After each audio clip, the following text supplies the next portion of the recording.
안녕하세요. 시대 양심 마스니 중독성 대체 불가 정봉주의 정치쇼 정봉주입니다. 자, 지금 이 시각 여러분이 가장 많이 찾아본 실시간 검색어 임시국회 오늘부터 시작. 박지원 의원 전 국민의당 대표 계란세례 맞은 거죠. 어제 목포에서 봉변을 당했습니다. 그래서 내가 맞아서 참 다행이다 이렇게 말씀하셨죠. 미국 유엔 대사 평창올림픽에 전체 선수단 파견한다. Don't worry, be peace 올림픽. 자, 산타바바라 미국 캘리포니아 산불이 유명 관광도시인 산타바바라까지 퍼졌습니다. 큰일 났습니다. 우리 누나도 캘리포니아 LA 사시는데. 자, 월요일 첫 곡 스티비 원더 Sir Duke 들으면서 1부 돌아오겠습니다. 정봉주의 정치쇼 1부 순서 들어가겠습니다. 뉴스 브리핑. 자, 정상근 미디어오늘 기자 자리하셨습니다. 네, 안녕하십니까. 예, 무슨 기사로, 좀 잼난 기사로. 자, 여러분들께서도, 정치자 여러분들께서도 함께 해주시기 바라겠습니다. 샵 1035. 짧은 문자 50원, 긴 문자 100원, 샵 1035. 자, 정혜영님, 지금 아이 어린이집 보내고 오는 길인데 정말 칼바람이네요. 감기 조심하시고 오늘도 잼난 방송 부탁드립니다. 전혜원님, 유튜브로 듣다 오늘 회원가입했어요. 매일 출석할게요. 감사합니다.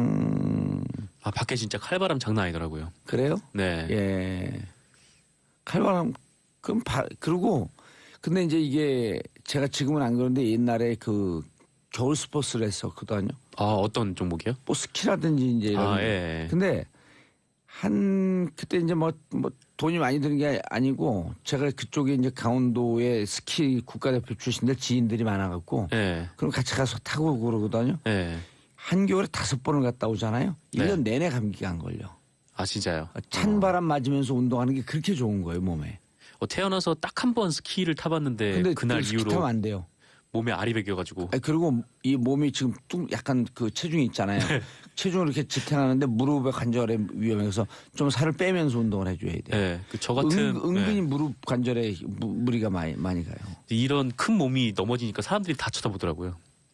그때 한번 그 지축이 울린 적이 있었는데 그때 정상 기자가 넘어져. 진도가 얼마나 나는지 조사를 안 해봤는데. 자, 그렇습니다. 첫 번째 뉴스. 네, 우병우 전 청와대 민정수석이 검찰에 비공개로 소환됐습니다. 네, 불법 사찰 의혹과 관련된 혐의인데요. 예. 우병우 전 수석이 검찰에 소환된 것은 이번이 5번째고요. 지난달 29일 날 소환이 됐으니까 약 2주 만에 다시 소환이 된 거죠. 네, 이번 소환은 서울중앙지검 국정원 수사팀이 주도를 했고요.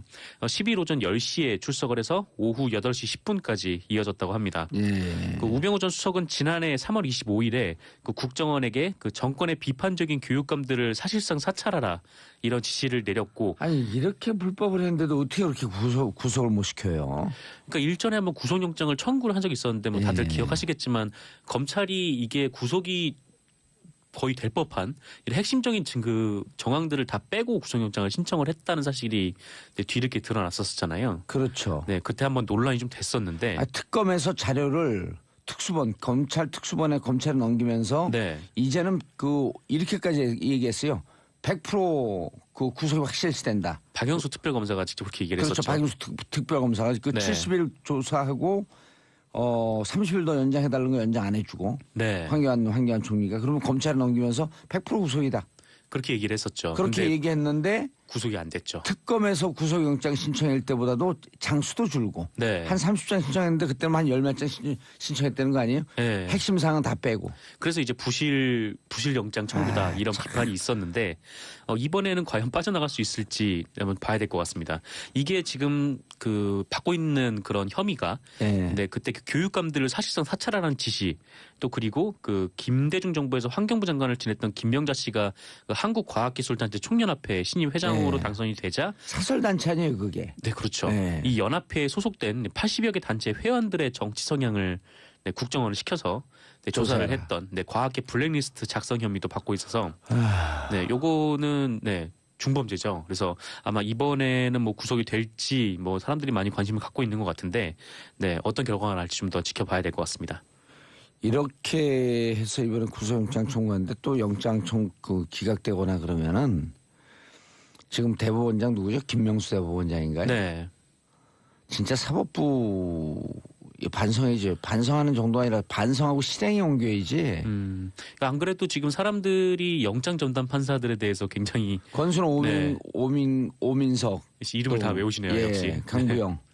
굉장히 좀 두 분. 불신을 가지고 있는 상황이기 때문에 올해 2월에 임명됐잖아요. 올해 2월에 임명될 때 다 그 의심의 눈초리를 받잖아요. 지금 네. 이 촛불 전국에 그때 법원의 정기 인사 시즌인데 네. 촛불 전국이기 때문에 인사 안 했거든요.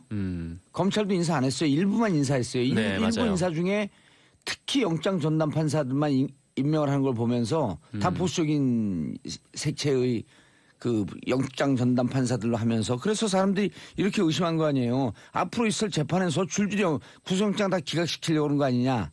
그런 예측이 현실화된 거예요. 그렇죠. 이제 상당 부분 중요한 피의자들이 다 구속영장이 기각이 되면서 예. 이제 논란이 많이 됐었죠. 권순호, 오민석 부장판사고요. 네. 그다음 강부영은 일반 판사고요. 네, 영장 전담 판사 예. 세 분인데, 네 그렇습니다. 그러면은 그래서 제가 지난 방송에서도 다른 방송에서도 그랬거든요. 네, 아니 김명수 대법원장 뭐하냐 이거 그 지금 인사촌 아니지만 인사 이동 시켜라. 그랬더니 그럴 순 없대요. 아 그래요. 그게 무슨 법적 근거가 있나요? 이게 뭐 글쎄요. 근데 이게 그 뭐 구속영장 기각과 관련된 부분은 아니지만 그 적부심 심사에서 김관진 예. 석방이 됐었잖아요. 예. 그때 이후에 뭐 이제 그 김명수 대법원장께서 좀 뭐랄까 하여튼 그 사법부를 적부심 흔들지 결과를 마라. 놓고 네 사법부를 뭐 정치적 관점에 따라서 좀 이렇게 왔다 갔다 한다 뭐 그런 말씀하셨는데 여기에 대해서 현직 판사가 반박하는 글을 올려서 그것도 예, 인천지방법원의 부장판사 부장판사 신광열 네. 판사에 대해서 김동진 판사가 비판했죠. 그랬죠. 네. 어쨌건 뭐 그런 일도 있었고, 네. 어쨌건 그 이번 김동진 판사는 예전에 원세훈 네, 그 국정법은 위반, 선거법은 무혐의 하니까 지록 위반 판결이라고 하면서 비판했던 분이에요. 그랬다가 징계를 받으셨죠. 징계 2개월 정직. 그럼 2개월 정직 지금 맞거든요. 결국 네. 4년 받았으니까 정직 풀어주지도 않아요. 그렇죠. 예, 뭐 그건 뭐 무혐의 됐다는 죠. 어쨌든 근데 성남 그 지방법원에 있다가 인천으로 또 갔어요. 원래 성남 다음에 서울이거든요. 네. 또 물 먹은 거죠. 아, 뭐 그렇게 네, 우리도 볼 물 수가 먹죠. 있는 거군요. 네. 물 드세요. 전 앞에 커피가 있어서 저는 커피로 하겠습니다. 예. 우리 사회가 물 먹이면 뭐 우리도 먹어줘야지. 네. 아, 맛있네요. 자, 다음 뉴스. 네, 그래서 우병우는 이번에 구속영장 청구되면 될 거다. 오늘 구속영장을 청구할 방침이라고 했으니까 일단 구속영장이 청구가 되는지 좀 봐야 되고요. 이번 주 안에 스트레스 날도 추운데 스트레스 게이지 높아지는지 스트레스 게이지 해소되는지 한번 지켜보겠습니다. 네. 다음 뉴스 갈까요? 예. 네, 그 제프리 펠프먼 유엔 정무 담당 사무차장이 북한의 대화 채널을 열어야 한다 이렇게 촉구를 했습니다. 그 제프리 펠프먼 사무차장은 지난 5일 방북을 해서 9일까지 머물렀었는데요. 이 기간 중에 그 리용호 북한 외무상과 박명국 외무성 부장을 만났다고 합니다. 북한과 유엔 양측은 그 한반도 문제가 세계에서 가장 긴장되고 또 위험한 평화 안보 문제라는 점에 공감을 했다. 뭐 이렇게 얘기가 나왔는데요. 그 일본 언론에 따르면은 펠프먼 차장이 북한에 핵 미사일 개발을 중단해 줄 것을 요청을 했다고 하는데 이에 대해서는 별다른 합의점을 찾지 못했다 이런 해석도 나오고 있고요. 하지만 그 북한은 유엔과의 접촉을 정례화하기로 했다라고 발표를 했습니다. 이건 그 조선중앙통신에서 나온 말이니까 네, 이거는 좀 사실 가까울 텐데요. 네, 어쨌건 유엔과의 대화를 정례화하고 또 공화국과 유엔은 앞으로 모임을 정례화하기로 했습니다. 또 비슷한데요? 네, 어쨌건 그렇습니다. 위대한 존엄 북조선은 북조선이라 안 그러죠 거기서는 공화국이라 그러죠. 공화국이라고 하죠. 공화국과 유엔은 네. 앞으로 방송이 점점 더 위험해지는 것 같은 느낌이 들고요. 모임을 정리하기로 하고 한반도 평화 체제를 안정화시키기로 합의하였습니다. 뒷얘기는 하진 않았는데요. 네. 근데 뒷얘기의 가능성은 좀 높아진 상황이라고 보시면 될 것 같습니다. 평화 체제 정착시킨다는데 뭐 장윤성 기자 커피만 마시고 있고. 하여튼 북한은 뭐 유엔과 접촉을 정례화하기로 하면서 뭐 북해 그 유엔 사무차장이 또 이 대화를 모색해야 한다고 했으니까 또 분위기는 좋은 모양이고요. 또 최근에 또 김정은이 그 영하 26도의 추위에 백두산 천지에 올라갔다는 그런 보도도 나왔습니다. 그거 뚱뚱해서 좀 위험한데. 그렇게 근데 거기 올라가가지고 그 주머니 손을 넣고 이제 먼 산을 바라보는 듯한 그런 사진이 찍혀왔던데 이게 김정일도 중대한 결정을 내릴 때 백두산 정상에 올라갔었다고 해요. 그래서 김정은도 뭔가 이제 중대한 결단을 내리는 거를 네, 일종의 이제 포장하기 위해서 좀 그런 좀 이제 벤치마킹하고. 네, 일종의 액션을 취했다. 그럼 한반도 라고 볼 평화 수도 있죠. 체계가 급진전할 수 있다 이런 얘기인가요? 아니면 실험할 건 다 했는데 이제. 그렇죠. 이제 사실 이제 북한에서는 뭐 핵 무력이 완성이 됐다라고 했기 예. 때문에 뭐 이 이상의 실험은 하지 않을 것 같고 이제 좀 대화로 아니 남아 국면을 있는 건 이제 전환하려고 한 거 아닌가. SLBM. 콜드 런칭 SLBM 실험이 한두 번 남아 있을 거다라고 전문가들은 예측을 하더라고요. 네, 최근 뭐 거의 그것과 관련해서 북한에서 동향이 좀 있다라는 보도도 그렇죠. 나왔었는데요. 심포항에 무슨 잠수함이 움직인다 어쩌고 저쩌고 하는. 네, 뭐 어쨌건 이게 그 북한 핵 문제가 이렇게 좀 대화로 풀어 나가게 되면 예. 네, 좀 기대가 될 것 같습니다. 그럼 우리 방송도 할 얘기가 많아지죠. 네. 자 다음 뉴스요.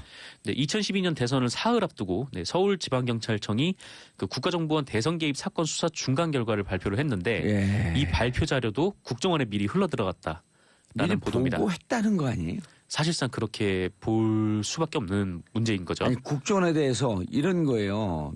누구 그 강도 용의자에 대해서 발표하면서 그 용의자에게 네. 발표문을 미리 보내주는 거예요. 그렇죠. 용의자에게 혐의 없다. 그렇죠. 혐의 없다라는 거를 예. 미리 알려줬고 그렇게 친절한 경찰이었었나요? 네, 기다렸다는 듯이 그 강도 혐의자가 예. 네, 우리 혐의 없었다 이렇게 라고 몇 시간 만에 발표를 했었죠. 예. 네. 어쨌든 그렇습니다. 다들 짐작은 하고 계셨지만 뭐 검찰 수사 결과 네, 이런 문건을 좀 입수를 한 것 같은데요. 이게 한겨레 단독 보도입니다. 서영지 기자의 네네. 서영지 기자가 한겨레 그 법조팀의 에이스가 됐어요 어느 날 갑자기. 네, 법조에서 굉장히 오래 예. 네, 지금 취재를 하고 계신 걸로 알고 있는데. 예, 상명대학교에서 영화 연출을 전공한 분입니다. 네. 독특하죠. 독특하네요. 영화 예, 연출. 영화 네. 연출을 전공하고 기사 쓰는 게 더 재밌다. 그리고 법조하고 정치분 또 에이스 아니에요. 그렇죠. 이제 예. 법조나 뭐 그쪽은 네. 법조하고 정치가 있을 때 그 법조에 갖고 지금 한 3, 4년 됐는데 2, 3년인가요? 됐는데 뭐 날마다 특종이에요 요즘. 네, 단독 보도도 많이 하시고. 근데 그렇습니다. 안타까운 게 한겨레 신문이 많이 절독이 돼 갖고 네. 부수가 많이 떨어졌어요. 그런가요? 예. 네. 알겠습니다. 제가 뭐랄까 하여튼 좀 이거를 좀 설명을 드리면 그 검찰이 확보를 한 자료에는 네.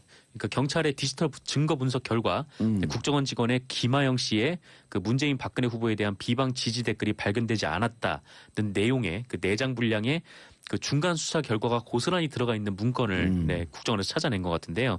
이게 그 경찰의 수사 결과기 발표하기 네, 몇 시간 전에 국정원이 이미 팩스로 이 자료를 받았다라는 겁니다. 참 이런 경찰을 믿고 이런 국정원을 믿고 세금을 내고 있었으니 우리가. 네, 심지어 이 사건을 수사했던 수서경찰서보다 국정원이 먼저 받았다고 해요. 그렇게 보면은 이제 서울청에서 이 예. 자료를 흘린 건데 이 자료를 빼돌린 사람은 네, 김병찬, 네, 김병찬, 네, 당시 서울청 수사 2계장, 예. 현재 용산 경찰서장이고요. 예. 지금 그 공소시효가 이틀 남았죠. 내일입니다. 내일이면 공소시효가 끝나요. 그래서 불구속 기소 의견으로 네, 불구속 기소 의견으로 그 검찰은 이제 기소를 불구속 했고요. 기소하겠다 이렇게 했죠. 네, 아마 오늘 중으로 기소를 할 것 같은데 이게 공무상 비밀누설죄이기 때문에 그 공소시효가 이제 내일이면 끝나게 되는 거죠. 어쨌건 김 계장은 이렇게 뭐 수사 결과를 알려주는 것뿐만 아니라 그 국정원에 그 우리가 이제 경찰에서 그 내 검색 단어 3-4개만 추려서 수사를 하기로 했다. 뭐 이런 얘기도 수사 방침까지 네, 전해줬다고 해요. 참. 그때 예전에 뭐 CCTV가 나온 적 있잖아요. 그 사이버 예. 수사대에 CCTV가 나왔었는데 딱 그 CCTV 당시 영상을 보면 계속 이제 거기 서울경찰청 직원들이 뭔가 증거를 하나 발견하고 네, 서로 이제 뭐 환호하고 좋아하고 막 그러다가 갑자기 뭐 어느 순간부터 이거 어떡하지 또 나왔네 막 이렇게 좀 분위기가 좀 전환된 적이 있었는데 이때 어쨌거나 이제 서울경찰청에서는 좀 이렇게 수서경찰서에도 뭐 그렇게 얘기를 했다고 하죠. 그러니까 100여 개의 키워드 중에 이거를 3-4개로 추려가지고 그것만 네, 수사를 하라라는 거였는데 사실상 이제 범죄 증거를 은폐했다라고 봐도 이제 무방한 그런 내용입니다. 아휴. 경찰을 도둑을 잡으라 그랬더니 도둑을 숨겨주고 강도를 잡으라 그랬더니 강도하고 짝짝꿍을 하고 네. 국가 안보를 바로 세우라 그랬더니 국가 안보를 말아먹고. 그렇죠. 근데 그 기준도 참 뭐랄까 하여튼 도둑이 힘이 세면 봐주고 도둑이 힘이 약하면은 이제 그런 것도 없고 이런 사람들 어떻게 처벌해야지 어떻게 해야 되나. 그 처벌 못하고 맨날 방송에서만 얘기하면 방송하는 우리는 이러려고 방송했나 하는 자괴감 만들고. 네. 예. 그런데 철저하게 수사를 해야 될 것 같습니다. 그런데 곧 끝날 때가 됐고 이거 초등학생 꼭 한번 좀 해야 되는데. 초등학생 이거 제목이라도 얘기하고. 네, 초등학생 자녀를 돌보기 위해서 직장을 그만두는 엄마들이 통계상 올 2, 3월에 15,000명이나 됐다라는 소식입니다. 아이들 돌보기 위해서요. 네. 돌봄 서비스 말만 하지 말고 예산 팍팍 편성해갖고요. 직장 다니면서 애들 키울 수 있게끔 해주시기 바라겠습니다. 자유한국당이 계속 막고 있다는 뭐 그런 보도도 오늘 나오긴 당을 했는데. 떠나서 무조건 해야 됩니다. 네, 자, 인사하시고요. 네 감사합니다. 정상훈 기자님 비상근이죠 오늘은. 예, 자 2부 최반장으로 돌아옵니다. 채널 고정하소서. 정봉재 정치쇼 2부 순서 들어가겠습니다. 자, 여러분들이 기다리던 2부 순서 타이틀은 최반장. 그런데 오늘은 최박장. 자, 함께 하실 분 최영일 평론가님 최. 안녕하세요. 예, 장윤선 기자님 짱. 네, 안녕하세요. 반균 기자님 오늘 사정상 못 나오셨어요. 정치쇼에 처음 인사드린 분 박연미 경제전문 기자님. 안녕하세요. 예, 누구라고 얘기해야죠. 예, 저는 지금 무적 됐습니다. 기자라고 일하고 박연미. 있습니다. 네. 무적 기자는 뭐예요? 네, 적이 없는 기자죠. 오. 무적. 네. 아무도 못 당하는 거예요? 그렇죠. 그럼요. 오. 천하무적. 네. 적이 없으면 여기만 있어요? 이런 개그 위험합니다. 이런 게 네. 웃으면요 네. 아재된 거예요. 그러네요. 근데 적이 없다는 거는 진짜 대단한 건데요. 그렇죠. 네, 왜냐하면 대충 적이 다 많거든요. 맞아요. 기자들은 어떤 그렇죠. 기사, 특히 예. 정치부 기자들은 요즘 많이 까이니까 좀 새롭죠. 무서워요. 적이 없는 사람을 전문용어로 무걸호인이라 그러고 어. 무걸호인은 기사를 쓸 수가 없어요. 아이고, 기사의 핵심은 가시거든. 뼈가 있어야 한다. 그럼요. 네. 예. 자, 첫 번째 뉴스. 근데 반경 기자는 왜 안 나와요? 이제 안 나온대요? 아닐 거예요. 최근에 예. 직장을 옮겨서 예. 오늘이 첫 출근입니다. 오늘 아, 주간 경향으로 주간 옮겼어요. 경향으로. 예, 첫 경향으로. 출근을 방송을 나올 순 없잖아요. 회사를 가야지. 예. 첫 출근은 9시까지 하나요? 그럼요. 우린 방송 10시부터인데 9시까지 나오는데. 잘 찍고 출근표 띵 찍고. 예, 자, 첫 번째 뉴스. 네. 아마 어제 예. 깜짝 놀라셨을 텐데요. 박지원 국민의당 의원이 목포 예. 김대중 노벨 평화상 기념관 앞에서 열렸던 제1회 김대중 마라톤 대회에 참석했다가 예. 60대 여성으로부터 계란을 맞았습니다. 네. 달걀 세례를 맞았는데요. 이분이 광주 안철수 연대 팬클럽 회장으로 확인이 됐는데요. 어제 하루 종일 뉴스토픽에 계란 맞은 박지원 이게 이제 상위권에 계속 올라 있었습니다. 어제 이제 현장에 가 있었던 분들하고 제가 쭉 전화를 해서 취재를 했는데요. 바로 옆에 김홍걸 민주당 국민통합위원장 옆에 있었어요. 제가 여쭤봤더니 갑자기 퍽 소리가 나가지고 너무 놀랐다는 거예요. 근데 이제 봤더니 박지원 의원이 계란을 맞았더라. 근데 예. 너무 놀란 것은 어떻게 그렇게 명중할 수 있었을까? 그러게요. 너무 놀랐다. 어깨에 이제 맞고 얼굴에 튀었습니다. 그러니까요. 너무 놀랐다. 뭐 이런 얘기를 하는데 제가 국민의당 내부를 좀 쭉 취재를 했더니 원래 그날 깽판 친다 이런 소문이 있었대요. 그러니까 이미 이것은 파다하게. 우발적으로 사고가 난 것이 아니라 계획됐을 가능성이 있다. 이렇게 이제 국민의당 내부에서 제가 내부 취재를 한 겁니다. 그 내부에서 이제 그런 얘기가 나오고 있고요.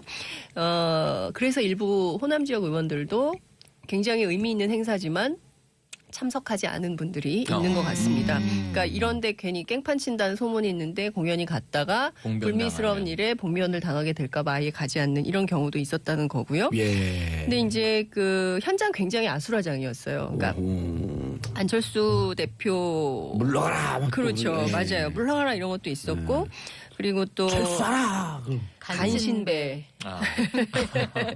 안철수 간신배 간신배 물러가라. 손찌찌뽕 하셔야죠. 분이 코러스로 하시네.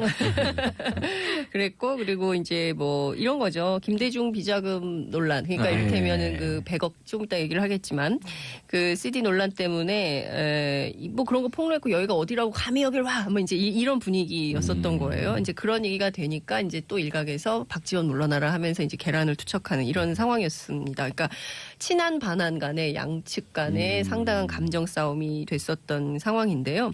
제가 어제 박지원 대표한테 카톡을 보냈어요. 괜찮으시냐고. 그랬더니 좋습니다. 이렇게 오면서 제가 소인배니까 대인배한테는 져야죠.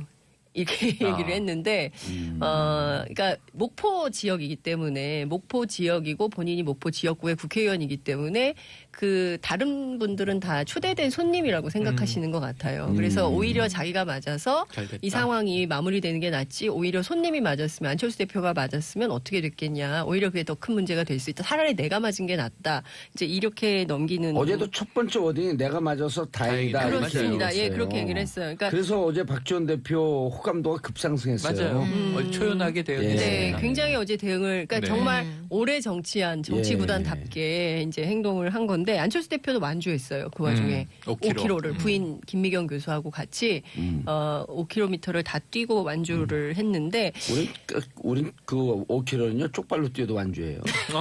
오 정말요. 깽깽이 발이 잘하죠. 깽깽이 발. 깨끔 근데 말. 이제 제가 이제 드리고 싶은 얘기는 이런 겁니다. 목포는 네. 그 김대중 전 대통령에 대한 상징성이 엄청나게 큰 지역입니다. 그러니까 그렇죠. 아직도 어르신들이 네. 이제 취재를 가면 아직도 이제 그 좌판 깔고 이렇게 장사하시는 어르신들 여쭈면 아직도 우리 선상님이에요. 아, 하이도 목포 예. 신안?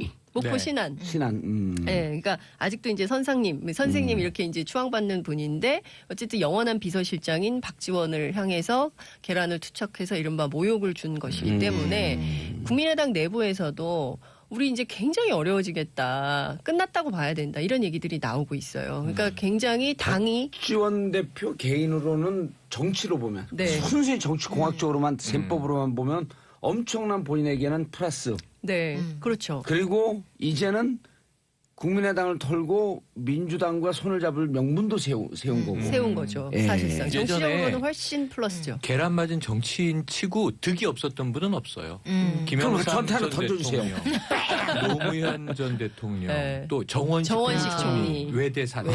네. 정원식 국무총리. 국정을 반전시켰죠. 그렇죠. 사진 한 장으로. 예, 사진 한 장으로 그래서 완전히. 뭐 계란은 큰 문제가 아닌데 그런데 이제 안철수 대표가 바로 옆에 없었기 때문에 예. 이 우원식 의원에게 생색을 네. 냈어요. 예. 네. 아이고 이거 집권 여당 민주당이 예. 맞았어야 되는데 내가 맞아서 다행이네 예. 이렇게 얘기를 해서 어제 맞아요. 분위기는 굉장히 네. 좋았습니다. 개인 배 네. 마케팅. 예. 그러니까 우원식이 맞아야 되는데 내가 잘못 맞았어. 이제 이렇게 얘기를 했는데 제가 우원식 대표한테 전화했어요. 그래서 박지원 대표 왜 그러는 거냐 그랬더니 우원식 대표 얘기가 몰라 왜 내가 맞아야 돼. 이렇게 얘기를 하는데 민주당으로서도 그 목포 지역 민심을 상당히 이제 이를테면은 경쟁이잖아요. 내년 지방선거 앞두고 예. 민주당과 국민의당이 경쟁해야 되는 이런 상황에서 민주당 입장에서도 어떻게 보자면 좀 민심을 상당히 얻는 계기. 그리고 이제 일종의 이제 누가 더 적통이냐. 그러니까 국민의당이냐 민주당이냐 이게 논쟁도 좀 있는 거잖아요. 그 지역 여론 안에서는. 근데 그런 측면에서 보자면 박지원 그리고 민주당에게 상당히 플러스된 상황이었다 이렇게 볼 수가 있을 것 같은데요. 국민의당은 점점 더 호남에서 이제 어려워지겠죠. 어려워질 예. 것 같아요. 그래서 당 지금 내부에서도 금도를 넘은 거거든요, 이게. 예, 그래서 하지 말아야 할 일을 한 거예요. 이제 당 내부에서 그래요. 참 정신없는 사람들이다. 제1회 김대중 마라톤 대회라는 그 상징성에 계란을 던졌기 때문에 이거는 그 어떤 것으로도 해결이 안 된다. 이제 이렇게 그 우리가 어떻게든 이거를 풀어야 되는데 큰일 났다. 이게 어제 상당한 위기감이 있었어요. 박지원 대표가 어제 조금 더 위트가 있었으면 완주해갖고 우승한 사람에게 네. 계란 한 판을 딱 그 완전 그 던진 사람들의 정치적 의도가 희화화되는 거거든요. 네. 당신들이 해봐야. 완주하신 분들한테 예. 아니 완전 구운 달걀 하나씩. 아니 그럼 밑에 딱 큰 판 한 판. 그럼 이제 사진 찍혀야 할 거 아니에요. 사진 계란 맞은 모습과 계란 한 판. 그렇죠. 그러니까 지금 어찌됐든 국민의당하고 이제 바른정당 통합 계속 하려고 하는데 이 상황에서 이런 사태까지 벌어지고 특히 이제 박주원 최고위원회 앞서 이제 제가 말씀드렸던 김대중 전 대통령에 대한 비자금 의혹을 제보했던 당사자이고 사실 이게 은행에서조차도 초반에 이게 가짜라는 거를 양도성 예금증 100억짜리 네. CD가 네. 가짜라는 것을 밝혔어요. 근데 주성영 당시 의원이 이거 검사 출신인데 최소한 사실관계 확인도 안 하고 그냥 묻지마 폭로를 했다는 것도 사실은 굉장히 큰 비난의 문제입니다. 대상이죠. 예, 당시 국회 법사위에서 했던 건데요. 그 자체도 문제지만 이것을 거짓 제보한 당사자가 또 국민의당의 최고위원인 그분들은 거짓 증거 제보가 이게 몸에 뱄나 봐요. 예? 그 문근용 씨. 네, 맞아요. 그것도 똑같은 케이스 아니에요. 그렇습니다. 확인되지 않은. 네. 근데 국민들을 굉장히 띄엄띄엄 보시는 거죠. 그렇죠. 이거 금방 확인되는 건데 도덕질과 거짓말은 습관이라고 하는 거 습. 습. 불교에서 가장 위험한 건 습이라냐, 습. 습. 네. 수십 회의 윤회를 거듭해도 습은 고칠 수 없다. 아, 그럼 심각한데요. 예. 그걸 이제까지 몰랐다는 거예요? 나도 오늘 처음 알았어. 네, 어쨌든 이제 12월 이전에 통합론이 마무리돼야 될 것 같은데 이게 물 건너갔죠. 예, 아마도 합의 이혼 형태로 갈라서게 되지 않을까 이런 관측이 나옵니다. 중도에서 39명 중에서 중간에서 갈등하고 결정 못하고 있던 분들이 10명 플러스 마이너스 되잖아요. 네. 그분들이 이렇게 되면 이쪽으로 기웁니다. 반 안쪽으로 기울어요. 저러다가 진짜 막 가자는 집단 아니야? 그래서 지금 합의 이혼 얘기도 나왔는데 예. 39석 아닙니까? 예. 최명길 의원이 의원직 상실해서 그렇죠. 네. 그럼 과연 누가 38명 된 거 아니에요 이제? 아니, 39명. 9명. 40석이었어요. 예, 만 40석. 그래서 과연 이제 원내 교섭단체를 어느 쪽이 유지할 거냐 지금 그것도 묘한 또 긴장감이 흐르고 있습니다. 아니 비례는 글쎄 비례도 남아 있으면 그 당을 유지하는 쪽이 유리할 텐데 다수면은 그거 유지해야 되지 않나? 그렇죠. 소수 합하자는 사람이 소수는 나가야 되는 거 아니에요? 나가기 싫은 거죠. 특정 입장을 그렇죠. 지금 말씀하고 제 계십니다. 얘기를 계속 취재를 해보면 나갈 서로 안 나가죠. 나갈 사람 아무도 없다는 거예요. 네. 누가 아니, 나가냐? 저 서로 엄동설하네. 밀어내기는 그렇죠. 서로 밀어내기는 하고 있지만 나갈 사람은 나갈 없고. 사람은 없다는 거예요. 누가 나가겠냐는 거예요. 선거 앞두고 정말. 네. 그러니까 그나마 이 간판이라도 있어야 선거 해보는데 지금 큰일 났다. 그러니까 내부에서 엄청난 그 얘기가 나오고 있어요. 예. 그리고 이제 안철수 대표의 정무 감각에 대해서도 굉장히 비판적인데 제가 정부관계 있기나 해요. 아니 그 저한테 물어보셨는데 아니 본인들이 있기나 한 거를 인정을 해요? 아니 없다고 보는 거죠. 예. 그러니까 무슨 얘기냐면 박지원 최고위원 관련해서 제 내밀한 얘기를 취재를 해봤더니 당시에 뭐 진상조사를 해야 된다는 식으로 얘기를 했다는 거예요 안철수 대표가. 그런데 당 내부에서 지금 무슨 진상조사는 무슨 진상조사냐 당장 당원권 정지하고 그리고 누구요? 박지원에 대해서? 박지원 최고위원에 대해서 그리고 이제 최고위원 사퇴시키고 그다음에 징계위원회를 열어야 된다. 이거 진상조사위원회 할 일이 아니다. 너무 정무 감각이 없는 거 아니냐라는 얘기가 그렇죠. 예, 그러면 그 진상조사 하는 기간에 얼마나 많은 언론의 기사가 쏟아지겠습니까? 이거는 당을 스스로 참고로 참, 이렇게 방법을 알려줘요. 이건 선징계 네. 후 재심 청구하게 되면 소리 소문 없이 재심하는 거예요. 하면서 네. 뒷조사 해보는 거예요. 뒤에. 근데 하여튼 이제 그 정도로 감각이 없다라고 당 내부의 고위 관계자들이 우려를 하더군요. 오늘 뭐 그 불교 얘기 나왔는데 계속 불교 쪽으로 할까요? 그 안철수 대표가 무소유 정신이 있나 봐요. 정무감각 무소유. 법정 스님의 무소유에 대한 책을 많이 읽으셨나?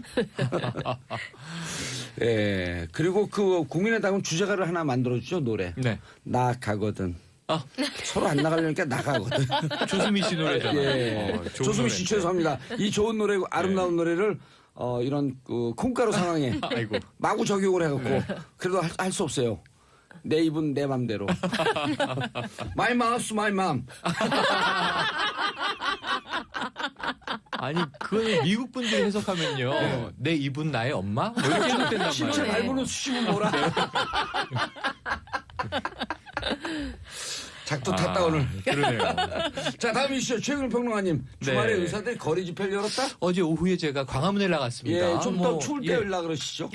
그러니까 어제는 푹 했어요. 예. 오늘에 비하면. 오늘은 확 추워졌고요. 내일은 12도니까 내일 하시라 네네. 그러죠? 그 대신 어제 오전 이 기상으로 보면 비가 좀 와서 네. 이게 시위 가능하겠는가 했는데 어제 많이 모였습니다. 그래서 저는 처음엔 의료인들 집회인지 모르고 그럼 이게 촛불 1주년 기념 모임이 있는 건가 아니면 또 어떤 산별 노조의 이 집회인가 그런데 의료인이라서 좀 놀랐는데 예, 결국은 이제 이거죠. 문재인 케어 반대다. 문재인 케어가 의사들에게는 좋지 않다.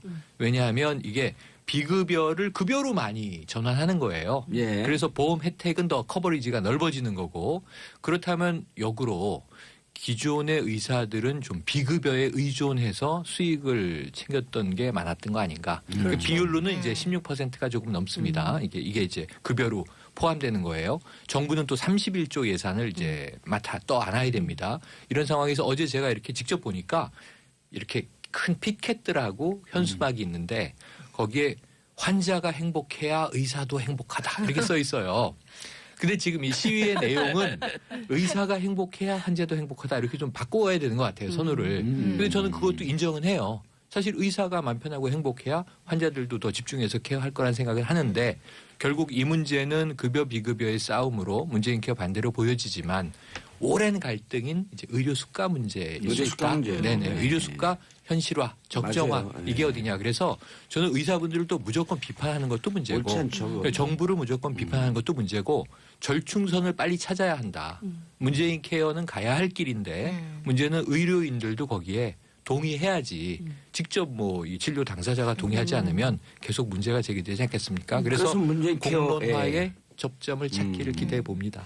의료 그 문재인 케어 하는 건 좋지만 진짜 의료 수가 현실화라고 하는 거 네. 이거는 의논을 좀 해봐야 되거든요. 네, 네. 그러려면 이제 또 보험 재정 문제도 따져봐야 되고. 그렇습니다. 그래서 그 삼축을 갖고 잘 조정해야지 한병도 그 정무수석이 잘 하셔야 될 것 같습니다. 아, 듣고 계시나요? 아니 네. 정부가 해준다고 했어요. 네네네네. 의료수가 현실화를 단계적으로 예. 추진한다고 예. 해서 그거 해준다고 했는데 이제 못 참고 어제 나왔던 멘트 중에 되게 와닿았던 게 아주 직설적으로 이렇게 얘기를 하더라고요. 문재인 케어 하면 동네 의원 다 파산한다. 그러니까 우리를 패스하고 동네 의원 노룩 패싱하고 대학병원으로 직행한다 이 얘기예요. 그러니까 그 얘기를 너무 대놓고 하시니까 이해는 잘 되는데 약간 드잡기 민망하긴 아니, 했어요. 그래서 그렇게 네. 되나요? 지금 경제 전문 기자니까 그 가능성이 그럴 수 있죠. 왜냐하면 어르신들 특히 예. 이제 큰 병원 좋아하시잖아요. 그러니까 저희 같은 저처럼 어린애 키우고 이런 집들은 동네 병원 동네 가죠. 의원이 예. 가깝고 좋단 말이에요. 많이 안 기다리고. 그런데 일단 저희 할머니 할아버지만 해도 큰 병원 좋아하세요. 일단 어디가 아프다 큰 병원. 그런데 여기서 지금 동네 의사들이 걱정하는 거는 의료보험이 보장성을 강화하면 큰 병원에 좀 더 부담 없이 갈 수 있게 되잖아요. 그리고 여러 가지 검사 이런 것들도 급여가 늘어나면 기계를 갖춘 큰 병원에 갈 거다. 그러면 예. 우리 건널 뛰지 않겠느냐 이 걱정을 하는 1차, 거죠. 2차, 3차 병원에 그런 관계도 있잖아요. 그렇죠. 그렇죠. 예. 지금은 여기 들렸다가 여기에서 넘기면 또 더 큰 병원, 더 큰 병원 이렇게 가게 되는데 요 단계를 좀 넘어서지 않을까 이런 걱정들을 하고 그걸 있는 넘었으면 거예요. 그 큰 병원에서 안 받아야 되는 거 아니에요? 근데 원칙적으로? 현실적으로는 받아요. 그러니까 동네 의원을 먼저 들렸다가 뭐 의뢰서 이런 걸 받아서 가게 돼 있는데 현실적으로는 받아주는 병원들이 사실 많아요. 어쨌든 그런 걸 영업이니까. 받아주는 것을 지금 규정 위반이니까 그런 걸 잘 관리 감독하고 수가 현실화하고 근데 그게 가름말을 타기가 되게 애매해요. 왜냐하면 요 병은 중해서 당장 가야 되는 병이고 예. 요 병은 아, 그게 잘 의원에서 구분이 안 해결될 수 된다. 있고 요게 그러니까 병이라는 게 진행 단계가 있기 때문에 간발의 차로 넘어가거든요, 정도가. 그래서 그게 좀 쉽지 않습니다, 사실. 저는 문재인 케어의 방향이 굉장히 옳다고 생각하는데요. 옳죠. 예. 옳고 그 방향으로 가야 되고 예. 그리고 이제 수가 조정을 해야 되는데 의사들 입장에서 보자면 이제 특진료 같은 게 굉장히 큰 모양이더라고요. 근데 이제 그 특진료 같은 것을 만약에 없애거나 뭐 일반화하거나 이러면 의사들 내부에서는 그게 이제 뭐 좀 이렇게 논란거리가 되는 모양이에요. 그래서 제가 보기에는 이제 그런 것들을 정부가 현실적으로 조정해 줄 필요 이런 거는 있다. 근데 큰 틀에서는 그게 이제 수가 문제라고 볼 수가 있을 것 같고요. 대학병원에서 특진료 같은 경우가 이제 이렇게 되면 점차 현실화되지 않아요? 예, 그렇죠. 그러니까 이제 그런 문제들을 좀 해결할 필요는 있을 것 같고 저는 이를테면 병상 문제라든가 뭐 이런 그렇죠. 거는 너무 잘하는 정책이라고 생각을 해요. 아마 시민들이 다 박수 칠 걸요. 그러니까 국민들은 찬성하고 근데 의사들이 사실 지금 전체적으로 의사들도 많아지고 경기도 어렵고 그러니까 그 맞아요. 병원에 갈까 안 가고 그래갖고 실질적으로 운영하는데 어려움을 겪는 의사들이 꽤 많아요. 그래서 이분들이 님비나 뭐 이런 현상을 보지 말고 그 현실적으로 머리를 맞대고 그 보험수가 현실화하는 문제, 급여 현실 하는 문제 등등을 좀 귀를 열고 좀 들어줘야 돼요. 그래서 의료 단체가 예. 이거예요. 어제 시위는 한번 보여주자. 아하. 우리도 좀 울분을 토해내야 되니까. 잘하셨어요. 오케이. 예. 왜냐하면 근데 그 안에 너무 여러 가지 이슈가 뭉쳐 있어요. 일단 자기들끼리 네. 의견 통일이 잘 안 돼. 예, 중요한 왜냐하면 게. 뭐 현수막들을 보다 보면 여러 가지가 있는데 예. 어쨌든 이 한의들이 의료 장비 못 쓰게 해라. 한의사들이 왜 이 양의 장비들을 쓰느냐 이거 문제다. 그러니까 어찌 보면 이게 또 한의, 양의 간의 또 이해 그렇죠. 충돌 문제도 드러나고 이슈가 여러 개 쌓여 있는 의사들의 불만이 표출됐는데 지금 말씀하신 대로 제도화를 하려면 의사도 의료 단체의 지도부가 결성이 돼서 정부와 협상에 들어가야 돼요. 정부도 그렇게 아니, 하겠다는 그럼 거거든요. 일반적인 네. 의사를 좀 모아야 되고 또 자, 한의사들이 왜 그 양의 그 진료기구를 쓰냐라고 하지만 네. 경희대 같은 경우는 양한 협진이 또 그렇죠. 들어가잖아요. 맞습니다. 아, 그리고 21세기 콜라보 시대인데. 동서의학 근데 이 저는 종합진료를 우리의 하죠. 의료 체제가 아프면 병원 가는 게 아니라 동네마다 주치의 제도가 있어서 그렇죠. 예방이 중요한 거잖아요. 그러니까 예방의학 관점에서 동네마다 꼭 내가 아파야 감기약 먹으러 그거 받으러 병원 가는 방식이 아니라 늘 평상시에 건강을 관리할 수 있는 공적인 의료 시스템을 만들고 그렇죠. 체계를 의사들도 한번, 그 안에서 뭐 이를테면 습관이나 이런 것 때문에 문제가 되지 않게 공공의료 시스템을 제대로 갖추는 게 훨씬 중요하다고 예. 봅니다. 네티즌의 반응은 좀 어때요? 네티즌 다 네티즌 반응이 찬성이죠? 아니 이게 찬반이 갈려 있어요. 예. 왜냐하면 의사들의 입장도 일리가 있다. 아하. 혹은 뭐 이거는 자기 밥그릇 챙기기 아니냐 격돌이 있는데 그럴 수밖에 없어요. 어제를 보면 의료인들 주장은 어제 이제 3만 명 모였다. 경찰 추산 1만 명 모였다는데 제가 보기에는 많이 의료인은 모였네요. 꽤 많이 모였습니다. 많이 모였죠. 그런데 지금 이게 네티즌들도 감론을 박이거든요. 의료인이 아닌 네. 사람들 그 의료인인 척하고 껴있는 사람들 없었을까? 특별히 그런 보이진 최영일 않습니다. 평론가 여러분들.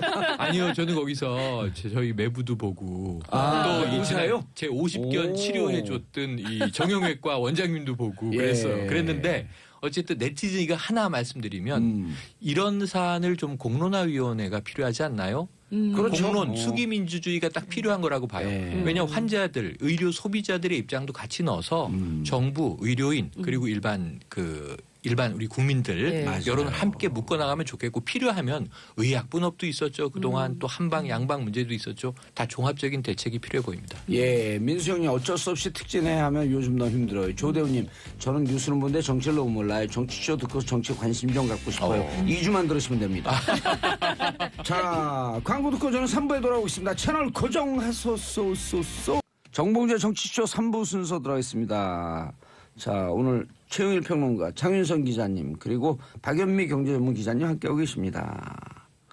자, 아까 뭐 하다가 많이 후루룩 끝냈는데. 네, 아까 끝났습니다. 다 끝났어요? 네. 오, 댓글도 다 읽어줬죠? 그럼요, 네. 그럼요. 오, 아주 잘했네. 네, 잘했습니다. 진행자가 누구예요? 정봉주, 정봉주. 우유빛깔 정봉주. 그 아이유 아니에요? 너무 하시는 거 아닙니까? 그러니까 예, 우유빛깔에 소주빛깔 정봉주.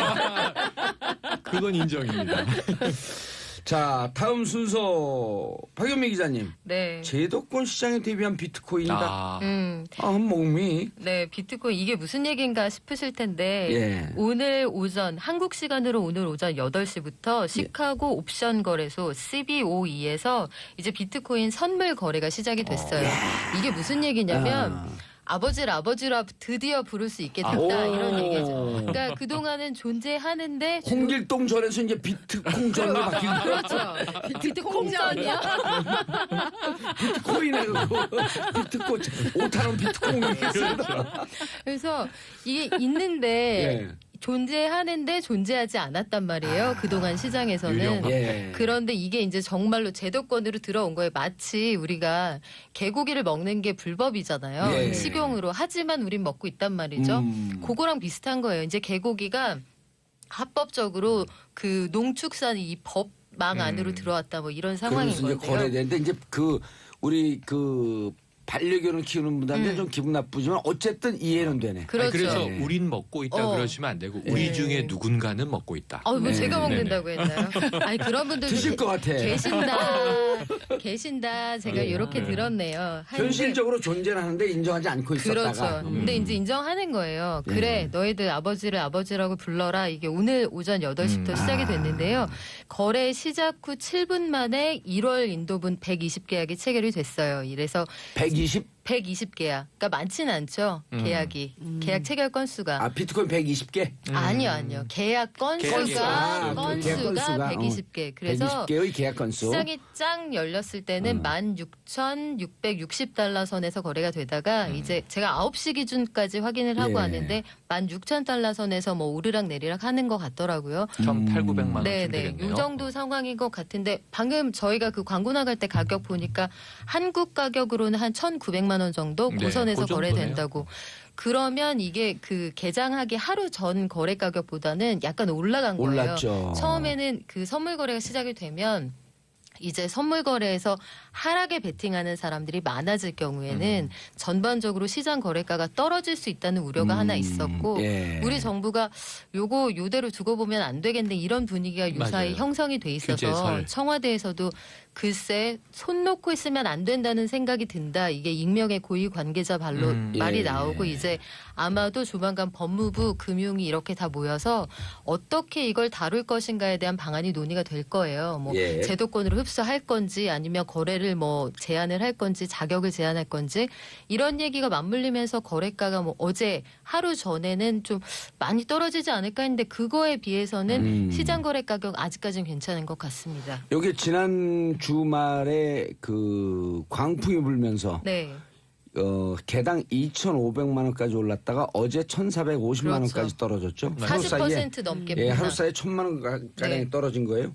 그리고 다시 시카고 선물 시장이 움직이면서 지금 현재가가 1,900만 원. 16,000달러니까 네. 1,900만 원. 맞아요. 우리나라 가하고 이제 우리나라 게 높았거든요. 네. 근데 이제 선물 시장이 형성이 되면서 미국 가격과 우리와 거의 맞췄지. 균형을 맞춰나가는. 그렇죠. 예. 커플링이 돼가는 거죠. 그래서 그렇죠. 이제 그 미국 제도권 시장에서 그래서 제도권에서 이걸 선물을 트레이딩을 하려면 이 존재가 좀 안정성을 확보해야 되잖아요. 맞아요. 해서 주식 시장처럼 단기에 너무 많은 폭의 등락이 이루어질 경우는 서킷 브레이커처럼 잠깐 거래를 중지시키는 중지하고. 그런 어허. 장치들도 도입을 하기로 했어요. 아, 그런데 비트코인에 대해서? 네, 비트코인에 그럼 좀 대해서도. 안정화된다는 얘기네요? 그런데 이제 그건 좀 지켜봐야죠. 그런데 그 안정화라는 이게 선물 건. 옵션 시장에 네. 들어가면 변동성은 더 커져요.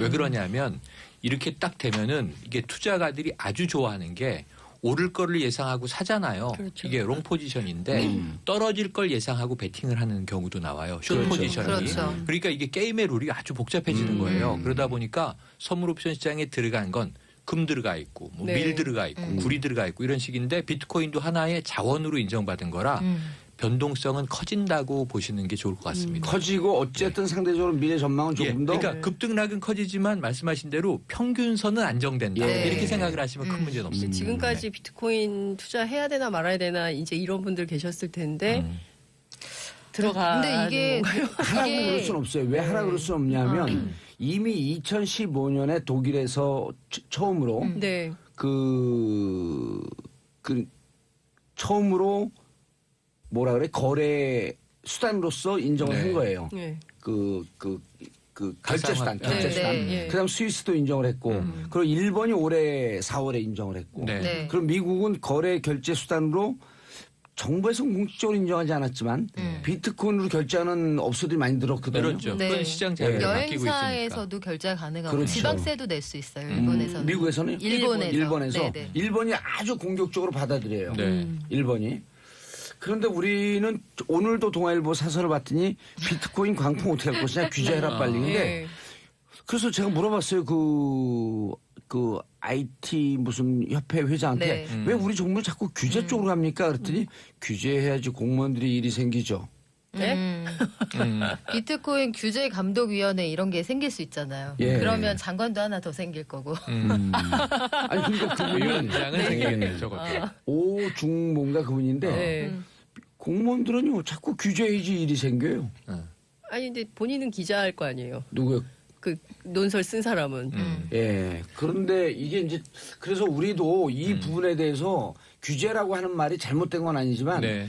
왜 다른 나라가 이것을 수용하는 쪽으로 가는지 이런 것도 같이 봐줘야 되는데 지금은 또 그 금연시키듯이 네. 규제 쪽으로 하지 않으면 마치 이것은 반애국적 이런 분위기가 또 형성되고 있어요. 아, 그건 완전히 잘못된 거고요. 예. 규제라는 말은 맞는데 규제는 뭐냐면 지금 거래소가 이 신분이 불명확해요. 네. 미국에서는 이제 아버지라 부르게 됐다. 이게 이제 시장에 상장된 건데 네. 문제 우리나라에선 거래소가 많이 있는데 이름이 거래소지 사실은 플랫폼들이란 말이에요. 그렇죠. 그러니까 그렇죠. 예. 여기 대해서 정부가 내용을 심사를 해서 허가제든 인허가제든 등록제든 이것을 시행하지 않으면 사기 피해는 더 커져요. 맞아요. 그래서 저렇게 하고 제도화해야 돼요. 제도화해서 여기에서 올 수 합법 있는 관리를 부작용 해야죠. 네. 합법적으로 관리하면서 오히려 시장은 활성화되고 피해자는 없게끔 하는 바탕을 좀 깔아주라 이런 얘기를 하는 건데 그리고 나머지는 유사수신 행위로 단속을 하든지 네. 사기는 단속을 엄격하게 해야지. 네. 그러니까 이게 규제 그러니까 all or nothing으로 예. 우리나라에서 비트코인 이제 안 되는 거야? 혹은 뭐 아무렇게 해도 되는 거야? 이게 문제예요. 선을 딱 요즘 그 줘야죠. 최영일 평론가님 바쁘세요? 네, 왜요? 비트코인 그러니까 이게 요즘 암호화폐라잖아요. 네. 암호화폐 관리위원회 위원장으로 임명해 저는 연구 중인데 그래서 꼭 이 비트코인 관련 경제 프로를 나가면 네. 끝에 앵커가 끝날 때 질문은 똑같아요. 사용 그래서 사용 사야 됩니까 말아야 말아야 됩니까? 그거 네. 그 얘기 해주면 안 돼요. 금융 전문가들이 다 그 얘기를 기피하는데 저는 말해줘요.